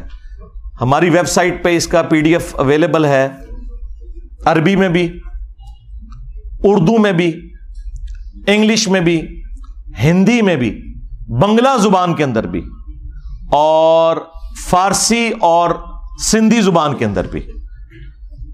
دنیا کی جتنی مشہور زبانیں ہیں ان میں اس کو ہم نے ٹرانسلیٹ کر دیا. انگلش میں آ گیا تو پھر آپ سمجھ لیں سب میں آ گیا. یہ ریسرچ پیپر آپ soft copy download free کریں ہماری ویب سائٹ اہلسنتپاک.com سے، وہاں سے بھی آپ پڑھ سکتے ہیں. ہارڈ کاپی بھی منگوا سکتے ہیں. تو آپ کو یہ پوری کی پوری گیم سمجھ آ جائے گی. یہ کربلا ایک دن میں نہیں ہوئی، اس کے پیچھے پورا ایک پس منظر ہے. کس طرح نبی علیہ السلام کی وفات کے بعد آہستہ آہستہ معاملات اس لیول کے اوپر بگڑے کہ صرف 50 سال کے اندر اتنی بڑی تبدیلی آئی کہ انسانی تاریخ نے اتنا بھیانک منظر نہیں دیکھا تھا جو ہمیں کربلا میں دیکھنا پڑا. اور اس کی ہیٹ آج تک ہم محسوس کر رہے ہیں. یہ ایک دن کے اندر نہیں ہوا، معاملات آہستہ آہستہ بگڑتے چلے گئے. اہل سنت اور اہل تشیع کے اندر جو اہل علم علماء ہیں ان کے درمیان یہ چیز ایگریڈ اپون ہے. اہل سنت جو ہیں وہ سیدنا ابوبکر صدیق رضی اللہ تعالیٰ عنہ کو نبی الاسلام کا سکسیسر مانتے ہیں، اس اعتبار سے نہیں کہ نبی الاسلام نے انہیں اپنا کوئی وصی بنایا ہے. نبی الاسلام نے اپنا وصی قرآن کو بنایا تھا. یہ ٹاپک الگ سے ہے، میری اس کے اوپر ویڈیو ہے. اس وجہ سے کہ صحابہ کرام نے چنا، اور 6 مہینے کے بعد جب سیدنا علی نے بھی بیعت کر لی، اہل تشیع کہتے ہیں کہ وہ امت کے وسیع تر مفاد کے اندر کی، اور اہل سنت کا موقف یہ ہے کہ نہیں، وہ جسٹیفائی تھی. بہرحال at the end of the day اس کے اوپر متفق ہیں. اور پھر یہ 30 سال کے بعد جب خلافت ملوکیت میں بدلی ہے اور کس طریقے سے معاملات بگڑتے چلے گئے کہ اس کا اینڈ رزلٹ کربلا ہوئی، اس میں ہر ایک ٹاپک متقاضی ہے کہ میں اس کے اوپر گھنٹوں بول سکتا ہوں. لیکن اگر میں بولوں گا تو پھر تو یہ ساری کی ساری مجلس جو ہے یہ تو اگلی اتوار تک بھی نہیں ختم ہونی. اس لیے میں نے بس چند ایک باتیں آپ کے سامنے رکھی ہیں تاکہ آپ کا دماغ کھلے کہ ہم نے اس پلیٹ فارم کے ذریعے یہ حق کی آواز کیوں بلند کی ہے. اس لیے کہ یہ پلیٹ فارم غدیر خم کے اوپر کھڑا ہے. غدیر خم کے موقع پر نبی الاسلام نے قرآن اور اہل البیت دونوں چھوڑے تھے. اسی لیے آپ دیکھتے ہیں کہ ہمارے پلیٹ فارم سے قرآن کی توحید کے اوپر 0 ٹالرنس ہے. اسی طریقے سے اہل البیت کے دفاع کے اوپر بھی 0 ٹالرنس ہے بالکل. اور جب لوگوں کے پاس جواب ختم ہو گئے ہیں تو لوگ اب قرآن و حدیث کے منکر ہونا شروع ہو گئے ہیں. وہ لوگ جو کل تک دوسرے لوگوں کو کہتے تھے کہ جب قرآن و حدیث میں یہ بات لکھی ہوئی ہے تو ہم کیوں نہ مانیں، کیوں نہ بیان کریں، آج ان کے فرقوں کے خلاف جب باتیں قرآن سے، بخاری سے، مسلم سے نکلی ہیں تو منہ چھپاتے پھر رہے ہیں. اب اس غم کو تو ہم تو نہیں دور کر سکتے. یہ تو ہو نہیں سکتا کہ آپ بخاری اور مسلم سے رفع الیدین کی حدیثیں پیش کریں اور حدیث عمارہ آپ کے گلے میں پھنس جائے. ٹھیک ہے، آپ کے گلے میں تو پھنسے گی نا، ہمارے گلے میں کوئی چیز پھنسے نا تو اس کو نکالنے کے لیے یہ ہم نے 2812 رکھی ہوئی ہے. یہ میں نے اپنی بوٹل کے اوپر لکھ کے لگایا ہوا ہے 2812. تو یہ بخاری کی حدیث جو مسلم میں بھی موجود ہے، تقتلہ الفئۃ الباغیہ یدعوہم الی اللہ ویدعونہ الی النار. افسوس ہے عمار، تجھے ایک باغی جماعت قتل کرے گی، تو انہیں اللہ اور جنت کی طرف بلائے گا اور وہ جماعت تجھے جہنم کی طرف بلائے گی. اب یہ اتنے سخت الفاظ تھے اور ان کے لیے ہضم کرنے مشکل ہو گئے، کیونکہ انہیں فکر لگی کہ پھر لوگ ہم سے پوچھیں گے کہ کس رضی اللہ عنہ نے، کس رضی اللہ عنہ کو خوش کرنے کے لیے عمار رضی اللہ عنہ کو قتل کیا.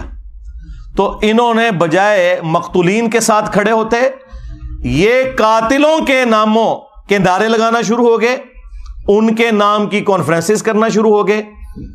تو کہتے ہیں جی یہ 5B ریسرچ پیپر کہاں سے آ گیا؟ سرکار جب آپ نعرے لگاؤ گے تو پھر 5B بھی آئے گا. ہاں یہ وہاں سے آیا ہے، یہ آپ نے خود اس کو دعوت دی ہے کہ یہ آئے میدان میں. مولانا مودودی رحمہ اللہ نے خلافت و ملوکیت ایبسولوٹلی نہیں لکھی تھی.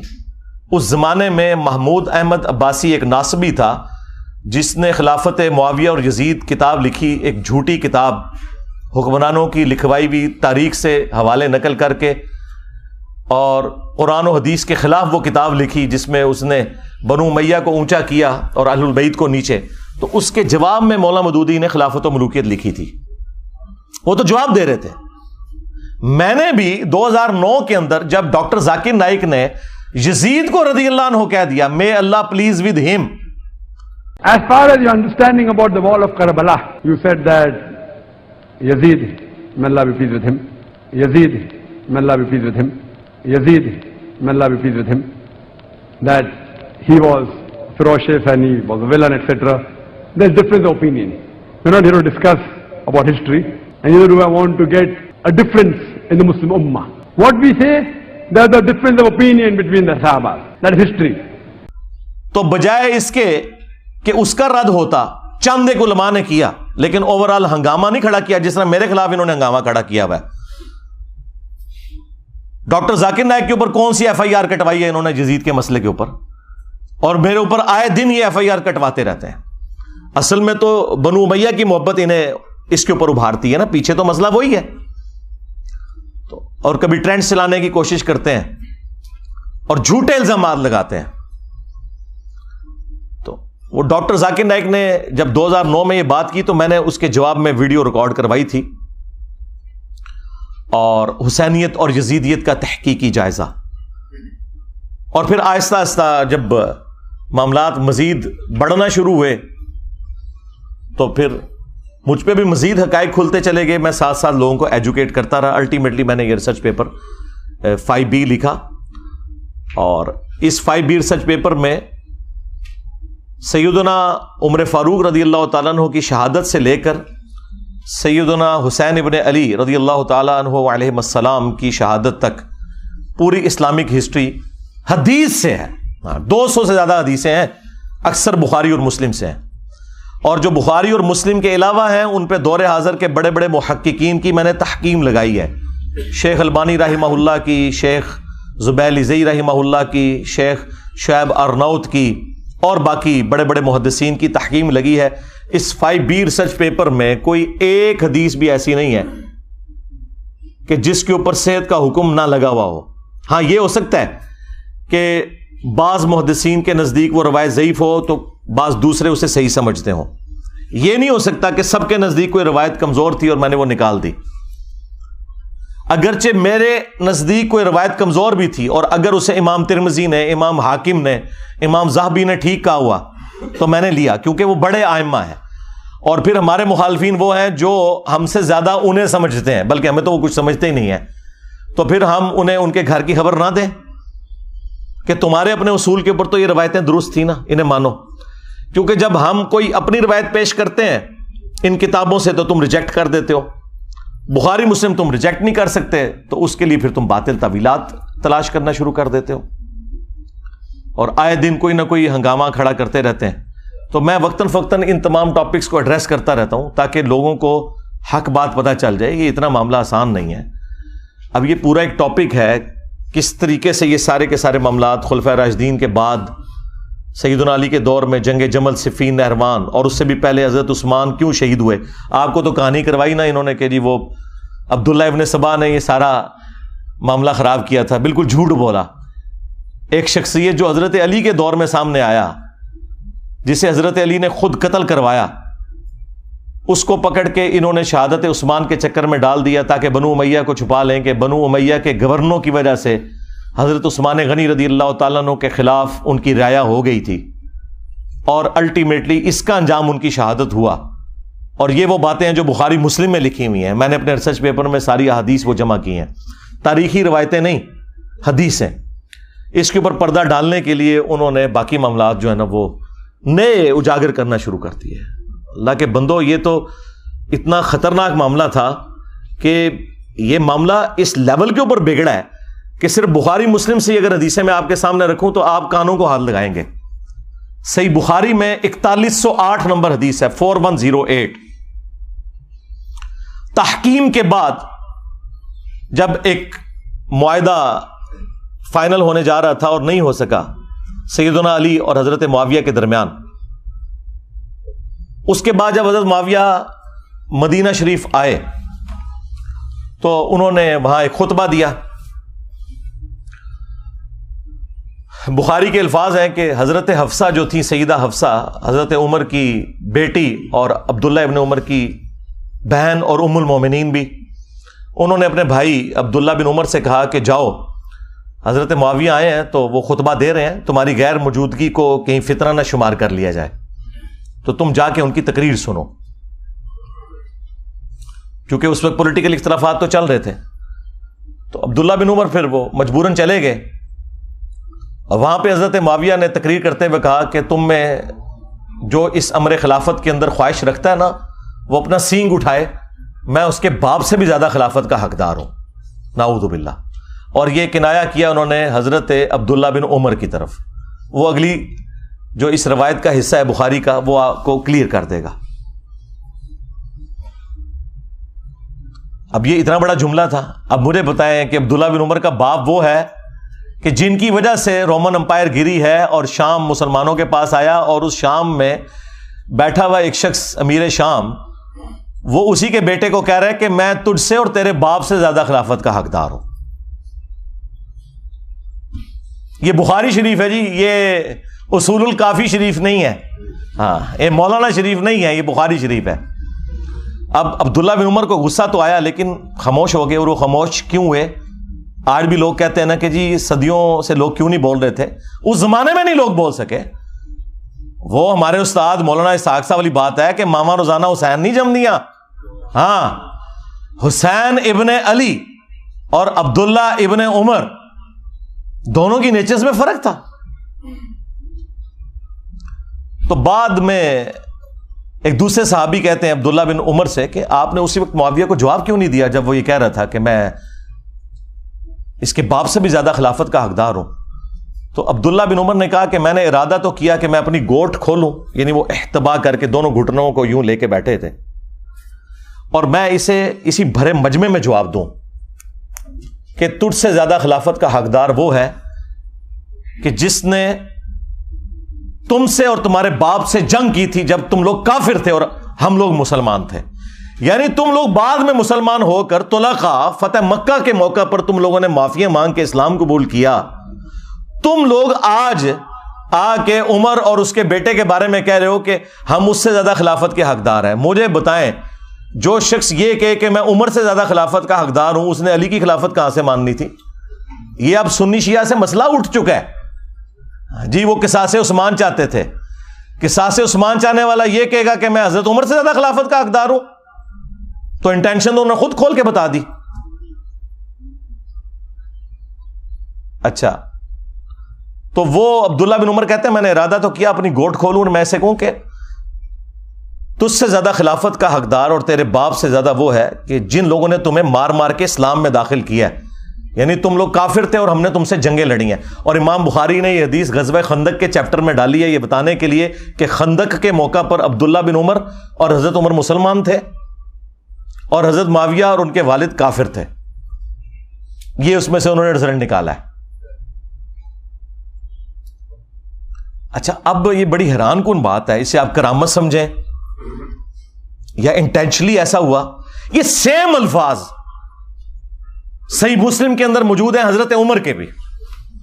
ایک تو وہ بخاری میں حدیث ہے نا، جب آپ کو زخم لگے تو آپ نے 6 رکنی کمیٹی بنائی اور کہا کہ میں اپنے بعد اس امر خلافت میں ان 6 بندوں کے سوا کسی کو حقدار نہیں سمجھتا کہ رسول اللہ اپنی وفات تک ان سے راضی رہے.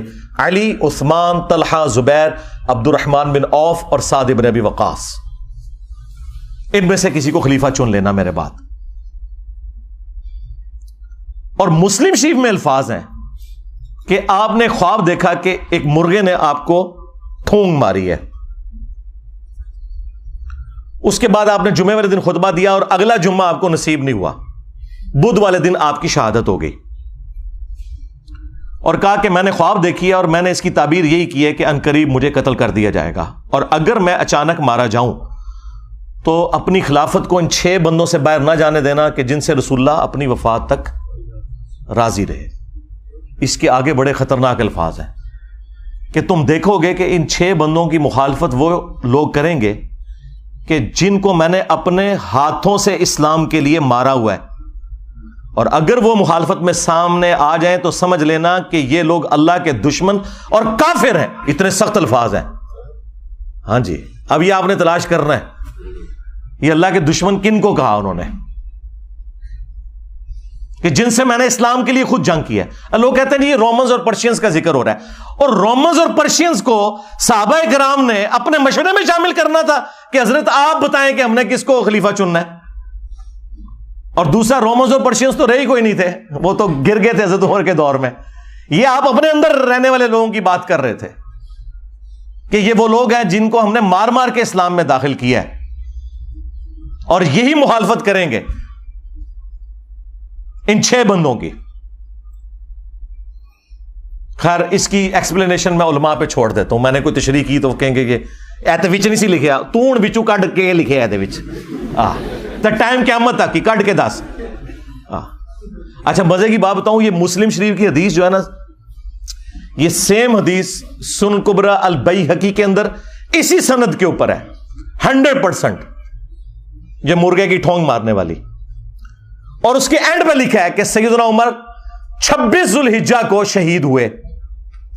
مسلم شریف کی سند کے اوپر مسلم والی حدیث جو سنن کبری البیہقی میں تھی، اس میں اینڈ پہ الفاظ یہ ہیں، باقی ساری حدیث سیم ہے کہ 26 ذوالحجہ کو شہادت ہوئی بدھ والے دن حضرت عمر فاروق رضی اللہ تعالیٰ عنہ کی، تو سرکار یکم محرم کہاں سے نکال لیا؟ مسلم شریف میں 26 ذوالحجہ ہے، ظاہر سند وہی ہے۔ چلیں تاریخ کی بھی کتابیں اٹھائیں تو جتنی صحابہ کرام کے حالات زندگی پہ کتابیں ہیں نا، وہ 3 بڑی بڑی کتابیں ہیں، الاستیاب امام ابن عبد البر کی کتاب، اس کے بعد اسد الغابہ ابن اثیر کی کتاب، اور اس کی شرح الاصابہ 8000 صحابہ کے حالات زندگی ابن حجر اسقلانی کی، یہ 3 مین کتابیں ہیں، تینوں میں 26 ذوالحجہ لکھا ہے۔ باقی اقوال لکھ کے انہوں نے کہا یہ ثابت نہیں ہے، یکم محرم کا تو قول لکھا ہی نہیں ہوا۔ ایک جگہ ہے کہ جب دفنا چکے تھے تو محرم کا چاند نکلا، وہاں پہ بھی یکم محرم شہادت نہیں ہے، حضرت عثمان کی بھی بیعت پہلے ہو چکی تھی، اتنا بڑا جھوٹ بولا۔ ادھر غدیر خم کی ڈیٹ انہوں نے 18 ذوالحجہ کو حضرت عثمان کی شہادت کے ساتھ جوڑ دیا، حالانکہ حضرت عثمان غنی رضی اللہ تعالیٰ عنہ کی شہادت 18 ذوالحجہ کو ہوئی نہیں ہے۔ ان ساری کتابوں میں آپ نکال کے دیکھیں تو آپ کو 18 ذوالحجہ کی ڈیٹ نہیں ملے گی، 12 ذوالحجہ کی ملے گی۔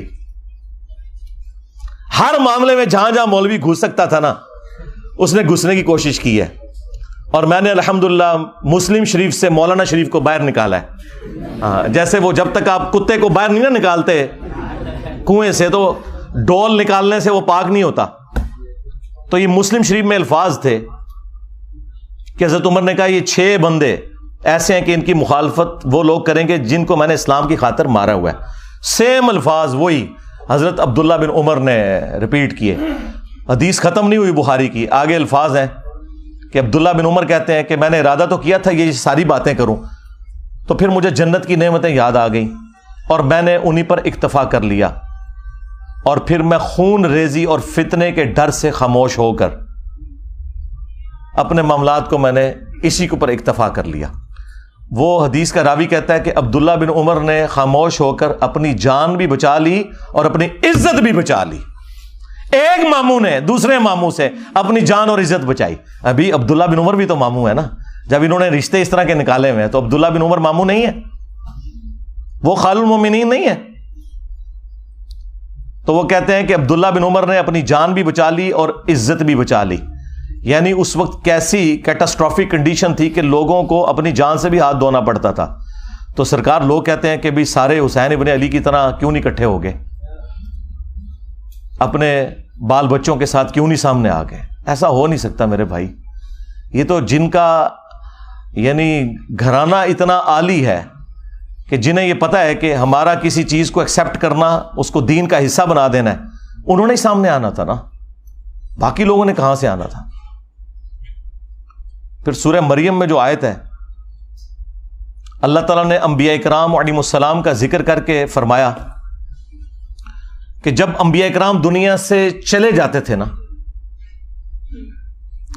فخلف من بعدہم خلف، تو ان کے جانے کے بعد ایسے ناخلف لوگ جانشین ہوتے تھے،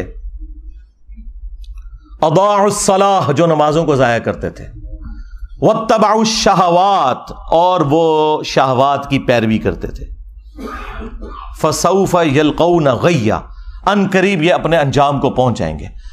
اللہ تعالیٰ نے کہا کہ انبیاء جب بھی دنیا سے جاتے تھے، ان کے جانے کے بعد ناخلف لوگ ان کے جانشین بن جایا کرتے تھے، یعنی کچھ عرصہ گزرنے کے بعد ان قریب یہ اپنی اس گمراہی کی سزا کو پالیں گے۔ یہ جو سورہ مریم کی آیت ہے نا، یہ سیم فٹ ان ہوئی نبی الاسلام کے کیس میں بھی، اور اس کی ایکسپلینیشن میں وہ صحیح مسلم کی مشہور حدیث ہے جو آپ کو سمجھ ہی نہیں آ سکتی تھی جب تک آپ کو کربلا سمجھ نہ آئے، کہ نبی الاسلام نے فرمایا کہ جب کبھی بھی اللہ نے کسی پیغمبر کو مجھ سے پہلے بھیجا نا، تو اس کے جانثار ساتھی حواری ہوا کرتے تھے، وہ حواری بڑے پیشن کے ساتھ اس کی دعوت کو آگے لے کے چلتے تھے، اور جب وہ مخلص لوگ رخصت ہو جاتے تھے نا، تو پھر ایسے ناخلف لوگ اس مسند پہ آگے بیٹھ جاتے تھے جو زبان سے وہ کہتے تھے جو کرتے نہیں تھے۔ اور جس کے کرنے کا حکم دیا گیا ہوتا تھا اس کی مخالفت کرتے تھے، الٹ چلتے تھے. ایسے لوگوں کے خلاف جو اپنے ہاتھ سے جہاد کرے وہ مؤمن ہے. کون؟ حسین ابن علی. جو اپنی زبان سے جہاد کرے وہ بھی مؤمن ہے. اور جو اپنے دل میں جہاد کرے، یعنی اگر کمزور ہے دل میں ہی برا مانے، سامنے نہ آئے. عبداللہ بن عمر، عبداللہ ابن عباس، عبداللہ ابن زبیر، اس جیسے لوگ، وہ بھی مومن ہیں. لیکن ظاہر ہے کہ یہ اس لیول کے نہیں. اور فرمایا اس کے بعد رائی کے دانے کے برابر بھی ایمان نہیں ہے اگر کوئی دل میں بھی برا نہیں سمجھتا. یہ جو حدیث ہے کہ تمام انبیاء کے ساتھ ایسا ہوا ہے، تو دیکھ لیں سیدنا حسین ابن علی ہی سامنے آ کے کھڑے ہوئے. صحیح بخاری میں ایک اور حدیث ہے 4827. اس حدیث کے کئی ایک طرق ہیں باقی کتابوں میں، المستدرک للحاکم کے اندر، سنن نسائی الکبریٰ کے اندر، اور اللہ بھلا کرے امام ابن کثیر نے تفسیر ابن کثیر میں سورۃ الاحقاف کی آیت نمبر 17 کے کانٹیکسٹ میں وہ سارے طرق ایک جگہ جمع کر دی ہیں. تفسیر ابن کثیر کے اوپر تو کسی کو اختلاف ہو ہی نہیں سکتا تھا. اور بخاری کی حدیث 4827 وہ بھی لی اور باقی اس کے طرق بھی ایک جگہ جمع کیے. اس سے آپ کو پورے سینیریو کا اندازہ ہو جائے گا. مروان بن حکم جب مدینے کا گورنر بنا تو بخاری کے الفاظ ہیں کہ اس نے ایک دن خطبے میں یزید ابن معاویہ کا ذکر کرنا شروع کیا اور کہا کہ اللہ تعالیٰ نے امیر المومنین حضرت معاویہ کو یہ بات سجھائی ہے، وہ امت کے وسیع تر مفاد کے اندر اپنے بعد یزید ابن معاویہ کو خلیفہ بنانا چاہتے ہیں. یعنی ابھی حضرت معاویہ زندہ ہیں اور بیعت لے رہے ہیں اپنے بیٹے کے لیے. اب بخاری میں بس اتنے الفاظ ہیں کہ جب اس نے یہ بات کی نا تو عبد الرحمن بن ابی بکر کھڑے ہوئے اور انہوں نے کچھ کہا. امام بخاری نے اپنی شرافت کی وجہ سے وہ الفاظ نقل نہیں کیے، لیکن وہ الفاظ کہیں گئے نہیں ہیں. وہ حاکم کے اندر، سنن نسائی الکبریٰ میں، اور اللہ بھلا کرے تفسیر ابن کثیر میں انہوں نے سارے طرق، المعجم الکبیر طبرانی سے بھی جمع کر دیے. بخاری میں الفاظ ہیں کچھ کہا تو مروان نے کہا پکڑو اس کو، عبد الرحمن بن ابی بکر کو. تو وہ بھاگ کر حضرت عائشہ کے حجرے میں چھپ گئے. مسجد نبوی کے ساتھ ہی تھا حجرہ عائشہ، اور یہ حضرت عائشہ کے بھائی بھی لگتے تھے، اور جو ہمارے سب کانٹیننٹ میں کہا جاتا ہے نا سگے بھائی، کہ ماں اور باپ دونوں ایک. عرب میں تو باپ ایک ہونا تو سگا ہو جاتا ہے. یہ عبد الرحمن بن ابی بکر وہ ہیں کہ جو والدہ ہیں ان کی اور والد دونوں وہی ہیں جو سیدہ عائشہ کے والدین ہیں. اب اس کو غصہ تو تھا لیکن اندر تو نہیں جا سکتا تھا، تو باہر سے اس نے کہا کہ ابو بکر کے بیٹے تیرے بارے میں ہی قرآن میں آیت نازل ہوئی ہے نا. وہ ایک کافر والی آیت لگا دی پکڑ کے. توبہ توبہ.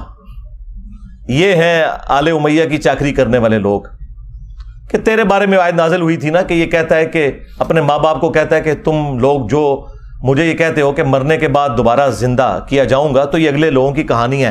یہ قرآن کو جو اگلے لوگوں کی کہانیاں کہتا تھا نا ابو بکر کے بیٹے، تو ہے وہ. اب حضرت عائشہ کو بڑا غصہ آیا. انہوں نے اندر سے جواب دیا اس کو خاموش ہو جا، آل ابی بکر کے بارے میں کوئی اور آیات نازل نہیں ہوئی جو میری برات میں نازل ہوئی تھی سورہ نور کی. اور بخاری کی حدیث یہاں پہ ختم ہے، لیکن جو باقی روایتیں ہیں ان میں فلنگ دی بلینکس بھی ہیں. ایک تو یہ کہ وہ عبد الرحمن بن ابی بکر نے کیا بات کی تھی کہ جو امام بخاری نے کہا کہ کچھ کہا تو اس نے کہا پکڑو اس کو. ظاہر ہے کو چوبے والی گل کی ہے نا. ہاں انہیں کیا سی کہ سیدھی طرح کہہ کہ تیرا امیر المومنین کیسر و کسرا کے طریقے پہ چلنا چاہتا ہے، ابو بکر اور عمر کے طریقے پر نہیں. کیونکہ اس نے یہ کہا تھا کہ بھئی ابو بکر نے بھی تو عمر کو اپنے بعد خلافت کے منصب پر چھوڑا تھا نا، تو ہمارے امیر المومنین بھی چاہتے ہیں کہ یزید کو چھوڑ دیں. بھئی یزید تو ان کا بیٹا ہے، اور حضرت ابو بکر کا بیٹا تو عبد الرحمن بن ابی بکر سامنے بیٹھا تھا، اس کو تو نہیں بنایا تھا. تو اس کو تو غصہ آنا تھا کہ بھی میں تو کوئی خلیفہ نہیں ہوں اور تم مثال کون سی دے رہا ہے، کدھر سے جوڑ کے کون سی بات فٹ کر رہا ہے. تو ان کا سیدھی طرح کیسر و کسرا کے طریقے پہ چل رہے ہو.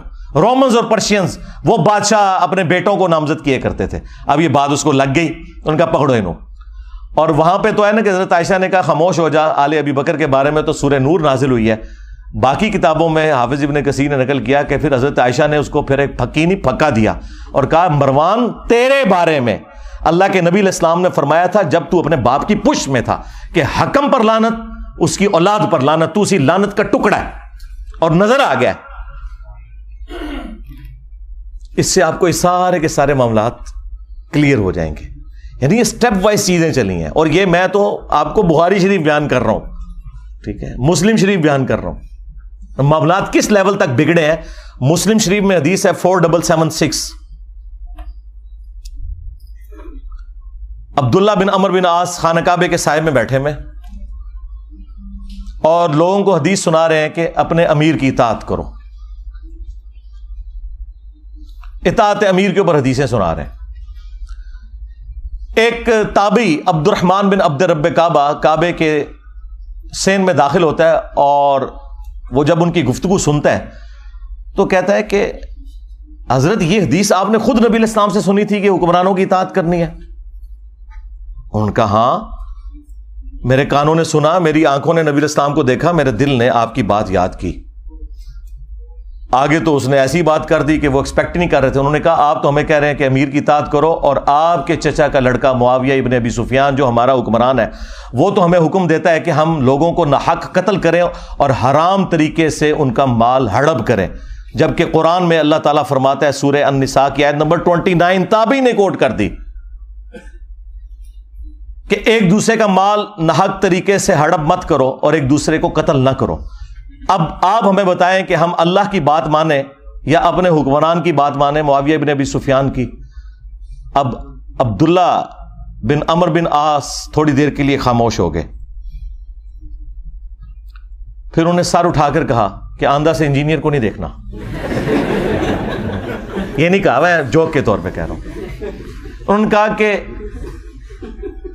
معاویہ کی اطاعت کرو ان کاموں میں جس میں تمہیں اللہ کے مطابق چلائے, اور جس میں وہ اللہ کی نافرمانی کا تمہیں کہے تم اس کی نافرمانی کرو.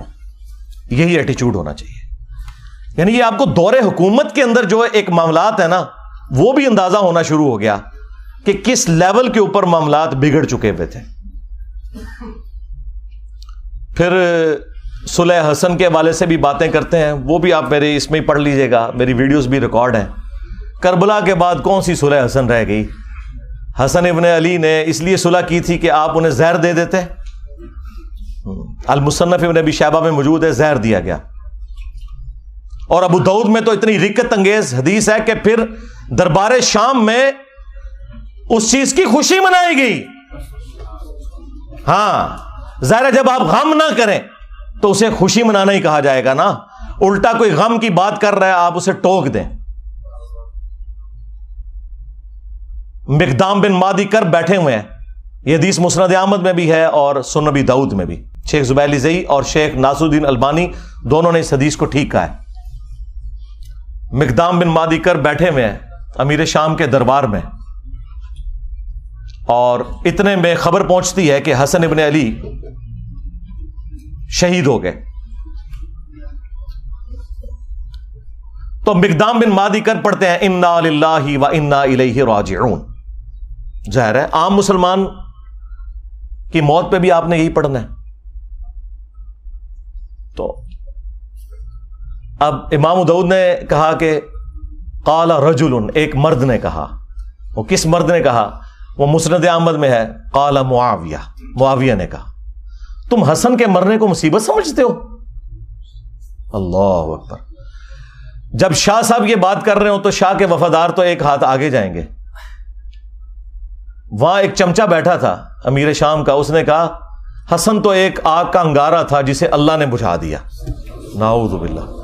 اس جملے کا مطلب آپ سمجھتے ہیں کیا ہے؟ یعنی حسن کے ساتھ ظاہر ہے یہ ایک پیس ٹریٹی اور صلح حسن ہوئی ہوئی تھی, کچھ شرائط تھیں, تو آگ کا انگارہ اس لیے تھا کہ کسی بھی وقت ان شرائط کے ٹوٹنے کے اوپر حسن قیام کر سکتے ہیں, جو ان سے ہم نے وعدہ خلافیاں بھی کی ہیں اتنی زیادہ, سوائے ایک خمس ملتا تھا, باقی تو کوئی بھی شرط پہ عمل نہیں ہوا. تو حسن آگ کا ایک انگارہ تھا جسے اللہ نے بجھا دیا. اب یہ بات حضرت مقدام بن مادی کرب نے جب سنی تو انہیں تو لگ گئی آگ. انہوں نے کہا کہ معاویہ تم نے مجھ سے ایسی بات کی ہے جس سے مجھے تکلیف ہوئی ہے. اللہ کی قسم میں اس وقت تک یہاں سے نہیں اٹھوں گا جب تک تمہیں بھی اسی طرح تکلیف نہ دوں. اور معاویہ اگر میں سچ بولوں تو میری تصدیق کرنا، اور اگر جھوٹ بولوں تو کہہ دینا کہ میں جھوٹ بول رہا ہوں. پھر انہوں نے کہا کہ اے معاویہ کیا اللہ کے نبی علیہ السلام نے یہ نہیں فرمایا تھا کہ چیتوں اور درندوں کی کھالیں ان کو پہننے ان کو اوڑھنے سے کیا اللہ کے نبی علیہ السلام نے منع نہیں فرمایا تھا؟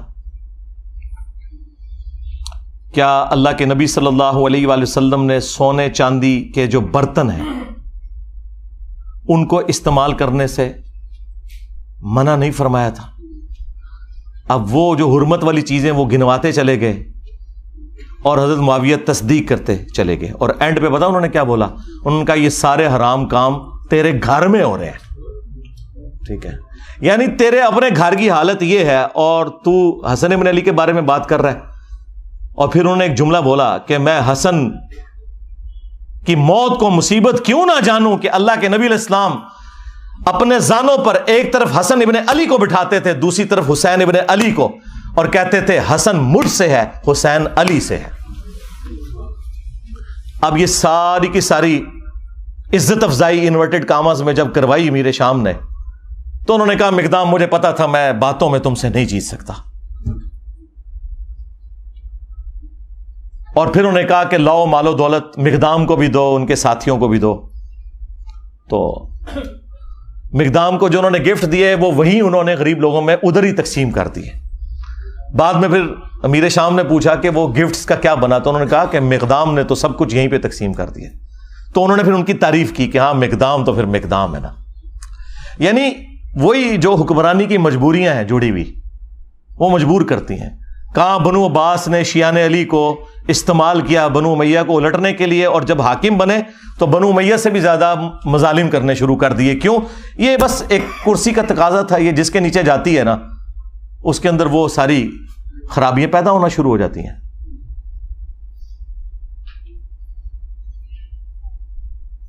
اور ادھر مجھے کریٹیکل ایک بات یاد آ گئی.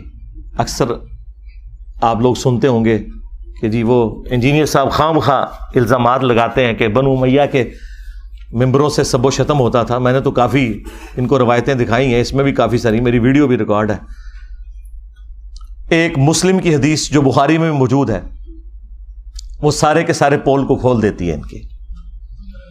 اس کا کچھ حصہ بخاری کے اندر ہے اور تفصیل اس کی مسلم کے اندر موجود ہے. اور مسلم شریف میں اس کو سپورٹیو ایک اور حدیث بھی موجود ہے. اسی کے اوپر میرا خیال ہے میں اکتفا کرتا ہوں. میں نے تو کہا تھا کہ میں نے برکت حاضری لگوانی ہے نا اس موقع کے اوپر تو وہ لگوا لوں. آپ کو پتا ہے کہ تقی عثمانی صاحب نے امیر شام کے دفاع کے اوپر ایک جھوٹی کتاب لکھی ہے اپنے زوم میں مودودی صاحب کے رد پہ، اور اس میں انہوں نے عجیب و غریب باتیں لکھی. ان میں سے ایک یہ لکھی کہ یہ حضرت علی پہ سب و شتم کرنا کوئی ثابت نہیں. ایک روایت بخاری میں ملتی ہے اس میں بھی سب کا لفظ ہے اور سب کا مطلب تنقید ہوتا ہے، اور یہ جملہ انہوں نے ساری دیوبندی عوام کو رٹوا دیا. بھائی اگر یہ تو انہوں نے جان بوجھ کے کیا ہے تو پھر تو منافقت کی ہے. یہ تو بہت بڑا حکم ہے، ہم نہیں لگاتے. ہم یہ کہتے ہیں کہ انہیں پتہ نہیں ہوگا، یعنی وہ اس ٹاپک پہ جاہل تھے. تو یہی تو ہم کہہ رہے ہیں کہ علماء جاہل ہیں.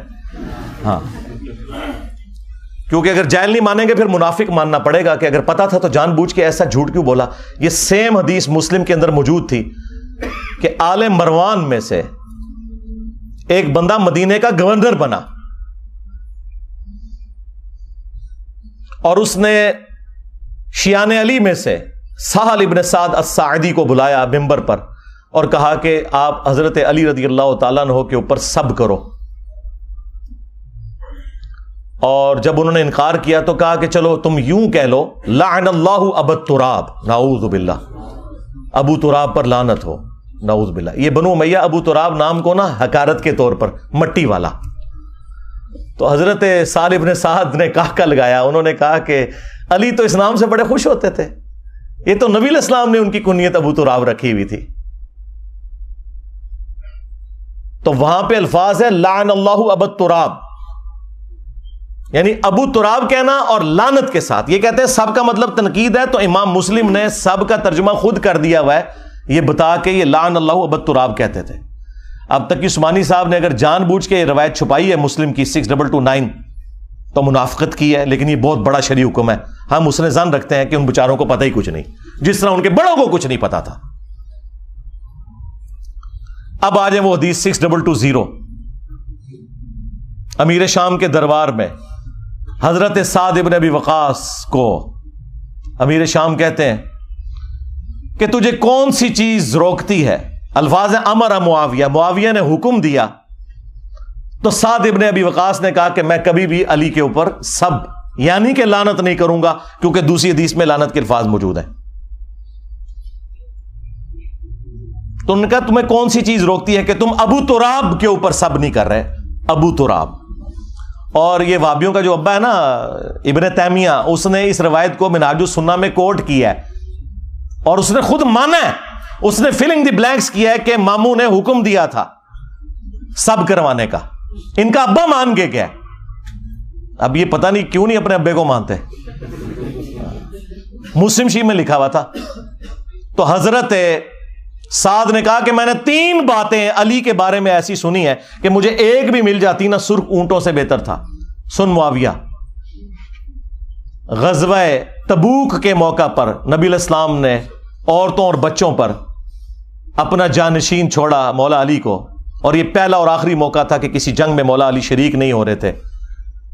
تو ظاہر ہے وہ افسردہ تھے، رو پڑے. نبی علیہ السلام نے ان کی دلجوئی کے لیے فرمایا کہ اے علی، کیا تو اس بات پہ راضی نہیں کہ تیری میرے ساتھ وہی نسبت ہے جو ہارون کی موسیٰ کے ساتھ، مگر میرے بعد کوئی نبی نہیں. اس کا مطلب آپ کو پتا ہے کیا ہے؟ 2 مطلب. قرآن میں حضرت موسیٰ علیہ السلام کے سب سے قریبی ساتھی کون تھے؟ ان کے بھائی ہارون، اور وہ پیغمبر بھی ہوئے. اس اعتبار سے نبی علیہ السلام کا سب سے قریبی ساتھی کون ہوا؟ سیدنا علی. لیکن چونکہ ختم نبوت ہے اس لیے وہ نبی نہیں ہے، امتی نبی بھی نہیں ہے. تو اگر مولا علی امتی نبی نہیں ہے تو غلام احمد قادیانی دجال تھے، شے کوئی نہیں. یہ حدیث ختم نبوت کے اوپر بھی پیرا دے رہی ہے. صرف مولا علی کی شان بیان نہیں ہو رہی، ختم نبوت پہ بھی پیرا دینے والی حدیث ہے. سن معاویہ، دوسرا موقع خیبر کا. نبی علیہ السلام نے فرمایا کل میں اس شخص کے ہاتھ میں جھنڈا دوں گا جو اللہ اور اس کے رسول سے محبت کرتا ہے اور اللہ اور اس کا رسول اس سے محبت کرتے ہیں. ہم پوری رات ایڑیاں اٹھا کے دیکھتے رہے کہ وہ خوش نصیب کون ہے. بلکہ مسلم میں تو الفاظ ہیں، حضرت عمر کہتے ہیں مجھے پوری زندگی اس بات پہ رشک رہے گا علی کے اوپر کہ وہ جھنڈا مجھے کیوں نہیں ملا، علی کو مل گیا. اس سے پہلے مجھے کبھی خواہش نہیں پیدا ہوئی تھی. صبح نبی علیہ السلام نے حضرت علی کو بلایا، ان کو آشوب چشم تھا، اپنی مبارک لعاب دہن ان کی آنکھوں پہ لگائی، شفا ہو گئی، اور پھر انہیں روانہ کیا اور خیبر میں فتح ہوئی. اور تیسرا موقع جب نجران کے کرسچنز آئے نبی علیہ السلام کی بارگاہ میں، سب دلائل سامنے رکھ دیے، پھر بھی وہ ہٹ درمی پر اترے، تو آیت مباہلہ نازل ہوئی،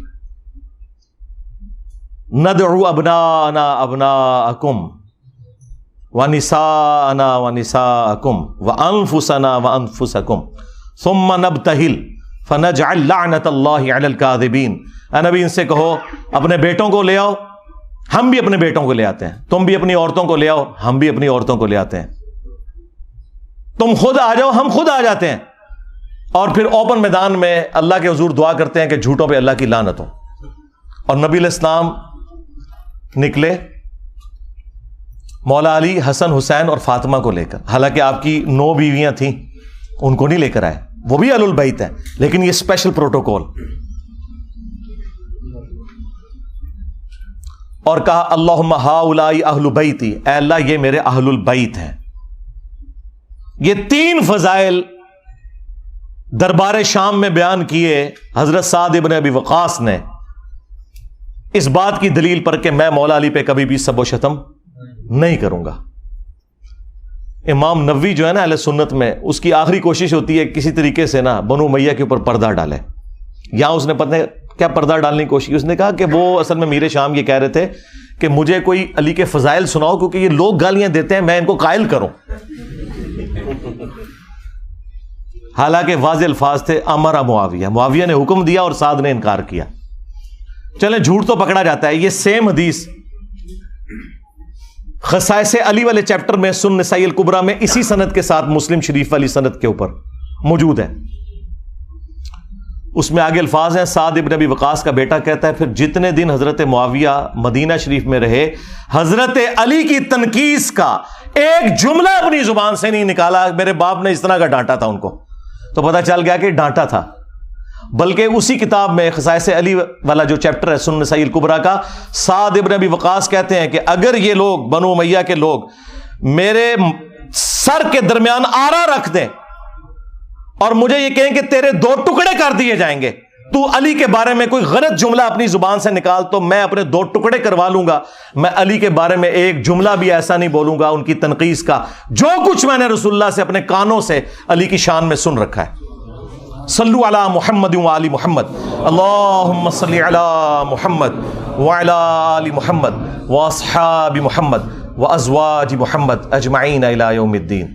مسند احمد میں ایک حدیث ہے، مولا علی علیہ السلام کہتے ہیں کہ ایک دن میں رسول اللہ کی خدمت میں حاضر ہوا اور میں نے دیکھا کہ آپ نے حسین ابن علی کو اٹھایا ہوا ہے اور زار و کتار آپ کی آنکھوں سے آنسو رواں ہے. تو میں نے کہا یا رسول اللہ میرے ماں باپ آپ پر قربان، آپ کو کس نے غمگین کر دیا؟ بلکہ یہ حدیث جو سٹارٹ ہوتی ہے نا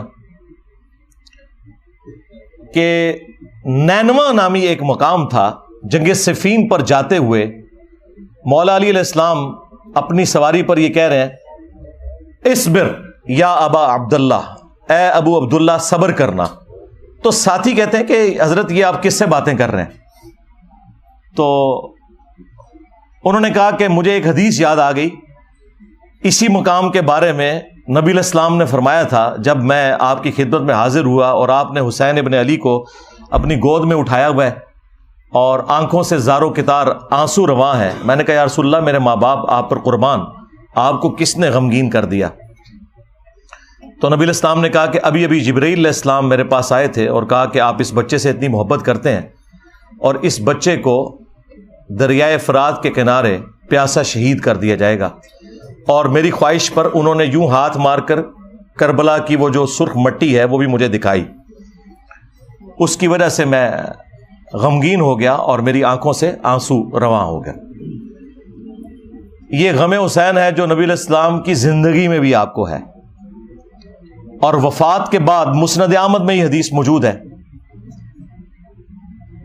ابن عباس کہتے ہیں کہ ایک دوپہر کو میں نے نبی علیہ السلام کو خواب میں دیکھا، پرانگدہ حالت ہے، بال بکھرے ہوئے ہیں، ہاتھ میں خون کی ایک شیشی اٹھائی ہوئی ہے اور میں نے کہا یا رسول اللہ میرے ماں باپ آپ پر قربان، آپ کی حالت کس نے کر دی؟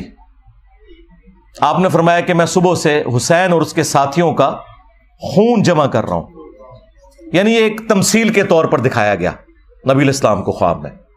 وہ کہتے ہیں میں گھبرا کر اٹھا اور میں نے وہ دن اور تاریخ نوٹ کر لی اور بعد میں چونکہ اس زمانے میں تو کمیونیکیشن اتنی فاسٹ نہیں تھی، پتہ چلا کہ اسی دن یعنی 10 محرم کو عاشورہ کے دن 61 ہجری کے اندر حسین ابن علی کو اور ان کے ساتھیوں کو شہید کیا گیا کربلا کے اندر.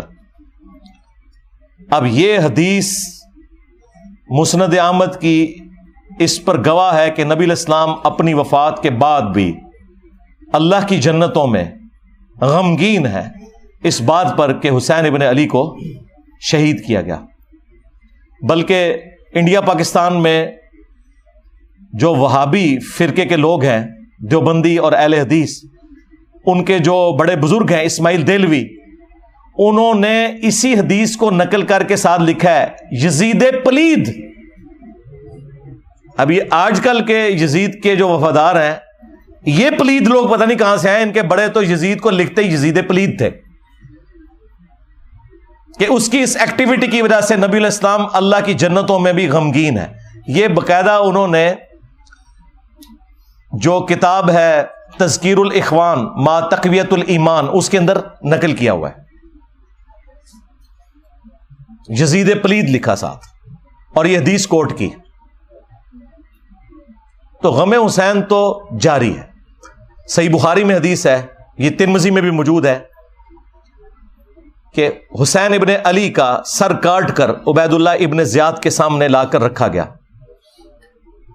اور اس میں امام بخاری نے لکھا ہے برأس الحسین علیہ السلام, حسین علیہ السلام کا سر. امام بخاری نے حسین کے ساتھ علیہ السلام لکھا ہے. مولوی نے نا اردو ترجمے میں نا رضی اللہ عنہ کر دیا. اسلام 360 میں بھی عربی میں لکھا ہے علیہ السلام, اردو ترجمے میں رضی اللہ عنہ. کتنی دو نمبری کرتا ہے مولوی. تو عبید اللہ ابن زیاد ان کے حسن میں کوئی کلام کرنا شروع ہو گیا, اور چھڑی سے بجائے یہ کہ اس سر مبارک کو چومتا کوئی کلام کیا, تو انس ابن مالک پاس کھڑے تھے, تو انہوں نے زبان سے کلمہ حق بلند کیا اور کہا کہ حسین ابن علی رسول اللہ کے سب سے زیادہ ہم شکل تھے. اور حدیث کے الفاظ ہیں کہ اس وقت حسین ابن علی کے سر اور داڑھی میں وسمے کی بوٹی سے رنگا ہوا تھا, یعنی کالا کیا ہوا تھا انہوں نے سر اور داڑھی کے بالوں کو. اچھا, اس حدیث کی شرح پتہ کیا لکھی ہے اہل حدیثوں نے؟ وسمہ اس بوٹی کو کہتے ہیں جو بالوں کو کالا کرنے کے لیے استعمال ہوتی ہے. یہ حدیث کی شرح ہوئی ہے. اور جو اتنا بڑا واقعہ کہ حسین ابن علی کو شہید کر دیا گیا, ان کا سر کاٹ کے پیش کیا گیا گورنر یزید عبید اللہ ابن زیاد کے سامنے, وہ اناٹینڈڈ چھوڑ دیا. یعنی اونٹ نکل لیتے ہیں, یہ مچھر چھانتے پھرتے ہیں. ہمیں تو قرآن میں اللہ تعالیٰ نے حکم دیا تھا قُلْ لَا أَسْأَلُكُمْ عَلَيْهِ أَجْرًا إِلَّا الْمَوَدَّةَ فِي الْقُرْبَةِ.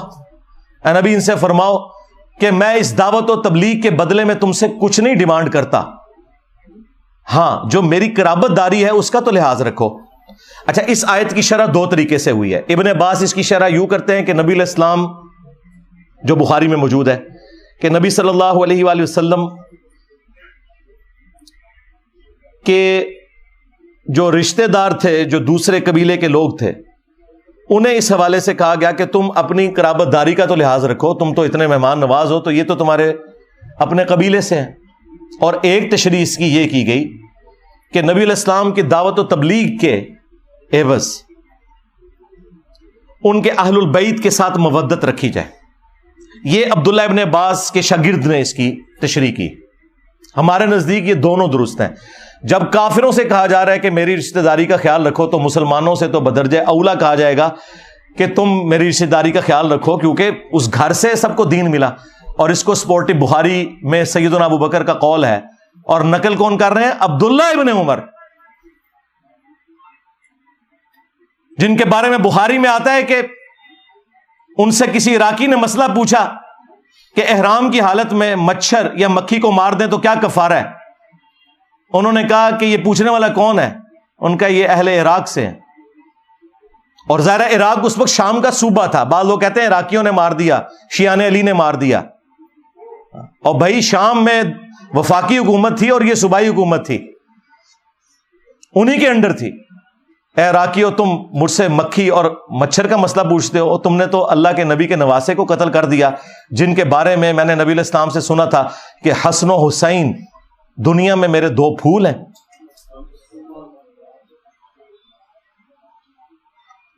تو حضرت ابوبکر صدیق کا قول ہے بخاری میں, عبداللہ بن عمر کہتے ہیں کہ حضرت ابوبکر فرمایا کرتے تھے محمد کے قرب کو اہل بیت محمد کے قرب میں تلاش کرو. اب مجھے بتائیں, جو رسول اللہ صلی اللہ علیہ وآلہ وسلم کے قرب کو ان کے اہل البیت کے قرب میں تلاش کر رہے ہیں خود, کیا کبھی وہ یہ دعویٰ کر سکتے ہیں کہ ہم اہل البیت سے افضل ہیں؟ اللاجیکل بات ہے. یہ کہنا کہ جی بخاری میں موجود ہے, ابو داؤد میں بھی, کہ عبداللہ بن عمر کہتے ہیں کہ ہم نبی علیہ السلام کے زمانے میں افضلیت دیتے تھے حضرت ابوبکر کو، عمر کو اور عثمان کو، اس کے بعد افضلیت نہیں دیتے تھے. تو بھائی یہ لوگوں میں فضیلت کی بات ہے. اہل البیت بالکل الگ ہے، جن کے گھر سے دین ملا. دوسرے اصحاب نبی کے گھر والوں کے بارے میں یہ سوچ سکتے ہیں کہ جس گھر سے ہمیں دین مل رہا ہے ہم ان سے بہتر ہو جائیں گے؟ Not at all, never. جب لوگوں میں افضلیت کی بات ہو رہی ہے تو وہ ادر دین اہل البیت ہے علیہم السلام اجمعین. اور پھر المستدرک للحاکم میں حدیث موجود ہے، نبی علیہ السلام نے فرمایا اگر کوئی شخص پوری زندگی حجر اسود اور مقام ابراہیم کے درمیان نمازیں پڑھتا رہے اور روزے رکھتا رہے، اسی حالت میں مرے نیکوکاری میں، لیکن ہم اہل البیت کا بغض اس کے دل میں ہوا تو اللہ تعالیٰ اسے ضرور جہنم کی آگ میں داخل کرے گا. وَلِعَوْذُ بِاللَّهِ تعالیٰ. یہ کہتے ہیں جی کربلا کیوں ڈسکس کرتے ہیں جی؟ کیا آخرت میں پوچھا جائے گا؟ جی پوچھا جائے گا. جب آپ کی جنت اور جہنم کا فیصلہ اہل البیت کی محبت پر ہو رہا ہے تو پوچھا نہیں جائے گا؟ اور آپ تو ہمیں خود ہی سنایا کرتے تھے فضائل صحابہ احمد بن حنبل کی کتاب میں وہ روایت جہاں سے میں نے سٹارٹ لیا، اور شیعہ کے ہاں نہج البلاغہ میں، کہ حضرت علی کی محبت میں غلوب کر کے 2 فرقے جہنم میں چلے جائیں گے اور 2 گمراہ ہو جائیں گے، ایک ان کی محبت میں غلوب کر کے، ایک ان کی دشمنی میں. تو جب آپ خود جنت اور جہنم کا فیصلہ سیدنا علی اور اہل البیت کی محبت پہ کرتے تھے، اس وقت صرف اتنا ہی تھا کہ آپ نے دوسروں کو کہنا تھا رافضی اور اپنے آپ کو ناسبی ماننے سے انکار کرنا تھا. تو یہ آپ نے 2 نمبریاں کی ہیں، اس کا رزلٹ پھر اسی شکل میں نظر آنا تھا. جب گمراہی بڑے لیول کی اٹھتی ہے نا تو پھر کوئی بڑے لیول کی بلا چاہیے ہوتی ہے. ہاں وہ آپ نے دیکھا تھا نا کہ حضرت موسیٰ علیہ السلام کا اژدہا سارے سانپوں کو کھا گیا، ہے رسیہ تھی، ایک اژدہا سارے سانپوں کو کھا گیا. تو یہ جتنے سانپ نکلے ہوئے تھے نا جنہوں نے اس دین کے ساتھ غداری کی، ایک انجینئر سب پہ بھاری ہو گیا. ہاں الحمدللہ. اور یہ اللہ تعالیٰ کی سنت ہے. اللہ تعالیٰ نے 300 سال کی فرعون کی حکومت اس شخص کے ہاتھوں سے ختم کروائی جس کی زبان میں بھی لکنت تھی، موسیٰ علیہ السلام. اللہ تعالیٰ ہمیشہ کمزوروں کو اٹھا کے نا طاقتور لوگوں کے اوپر غلبہ دیتا ہے، یہ بتانے کے لیے کہ ان کے پیچھے اللہ کی طاقت ہے. تو الحمدللہ آج دیکھ لیں ہمارے اس پلیٹ فارم کی برکت سے پوری دنیا کے اندر سنی ہو شیعہ ہو، محرم کا مہینہ جب بھی آتا ہے ہماری ویڈیوز شیئر ہوتی ہیں. اور الحمدللہ صدیوں میں جو گراوٹ آئی تھی غلوف کی شکل میں دونوں طرف، وہ کافی حد تک ایڈریس ہوئی ہے. اور مجھے اب امید ہے کہ اب یہ راستہ اس طرف چل پڑا ہے کہ امام محمد بن عبداللہ المہدی علیہ السلام کے لیے یہ راہ ہموار ہو رہی ہے. کیونکہ یہ ہو نہیں سکتا کہ امام مہدی سنیوں میں آ جائیں اور شیعہ مان لیں، اور شیعہ میں آ جائیں تو سنی مان لیں. اس کے لیے ضروری تھا کہ سنی شیعہ کی تفریق سے بالا تر ہو کر لوگ اپنے ڈفرینسز ضرور رکھیں، لیکن الٹیمیٹلی اس بنیاد کے اوپر قتل و غارت نہ کریں. اور اہل البیت جو کہ کامن ہستی ہیں ان کے ساتھ اپنا جو عقیدت والا معاملہ ہے وہ تو اپنی جگہ رکھیں. المعجم الکبیر طبرانی کے اندر صحیح سند سے ابراہیم نخعی کا قول موجود ہے، جو بخاری اور مسلم کی احادیث کے راوی ہیں. 50 ہجری میں پیدا ہوئے اور 96 ہجری میں فوت ہوئے. کربلا جب ہوئی ان کی عمر 11 سال تھی. تو وہ ناسبیوں کو سمجھانے کے لیے اکثر فرمایا کرتے تھے کہ بالفرض اگر میں قاتلین حسین میں شامل ہوتا اور قیامت کے دن اللہ تعالیٰ مجھے معاف بھی کر دیتا اور میں جنت میں بھی پہنچ جاتا، تب بھی میں رسول اللہ کا سامنا جنت میں نہیں کر سکتا تھا کہ کہیں حضور مجھ سے پوچھ ہی نہ لے کہ تو دنیا میں میرے حسین کے قاتلین میں شامل تھا. یعنی اب اس سے بڑی کیا بات ہو سکتی ہے؟ یعنی ابراہیم نخعی اہل سنت کے بڑے امام، بخاری اور مسلم کے راوی اور امام حنیفہ کے دادا استاد، وہ یہ کہہ رہے ہیں کہ اگر مجھے اللہ تعالیٰ معاف کر کے جنت میں بھی پہنچا دے اور بالفرض میں قاتلین حسین میں شامل ہوتا نا تو میں رسول اللہ کا سامنا جنت میں بھی نہیں کر سکتا تھا کہ رسول اللہ مجھ سے پوچھ لیں گے.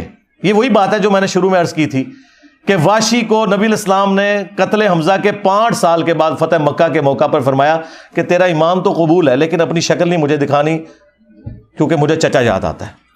اور چچا کی محبت اور اولاد کی محبت کتنا فرق ہے. اب مجھے بتائیں جو قاتلین حسین کا دفاع کرتے ہیں قاتلین حسین کو اونچا کرتے ہیں، اہل البیت کو نیچا کرتے ہیں، یہ لوگ کس منہ سے رسول اللہ صلی اللہ علیہ وآلہ وسلم کا قیامت کے دن سامنا کریں گے؟ یہ سوچنے کی بات ہے۔ بس آج کے اس محرم کی مجلس میں 4 محرم الحرام 1445 ہجری بمطابق 23 جولائی 2023 کا یہی میسیج ہے کہ ہم نہ رافضی ہیں نہ ناصبی ہیں، بلکہ ہم اہل البیت سے محبت کرنے والے ہیں۔ اللہ تعالیٰ قیامت والے دن ہمیں اپنے محبوب صلی اللہ علیہ وآلہ وسلم، ان کے اہل البیت، ان کے جانثار خلفائے راشدین اور صحابہ کرام کا ساتھ نصیب فرمائے، ان کے ساتھ محشور فرمائے، اور اللہ تعالیٰ امت محمدیہ صلی اللہ علیہ وآلہ وسلم کے اندر جو یہ فرقہ واریت اس عروج کے اوپر ہے، اسے توڑ کر امت کو رسول اللہ صلی اللہ علیہ وآلہ وسلم کی مبارک ذات کے ساتھ جوڑے، اور تاکہ امام محمد بن عبداللہ المہدی رضی اللہ تعالیٰ عنہ علیہ السلام کو ویلکم کرنے کے لیے یہ امت تیار ہو سکے۔ صلو علی محمد و آل محمد، اللہم صلی علی محمد وعلی آل محمد و اصحاب محمد و ازواج محمد و امت محمد اجمعین الی یوم الدین، آمین۔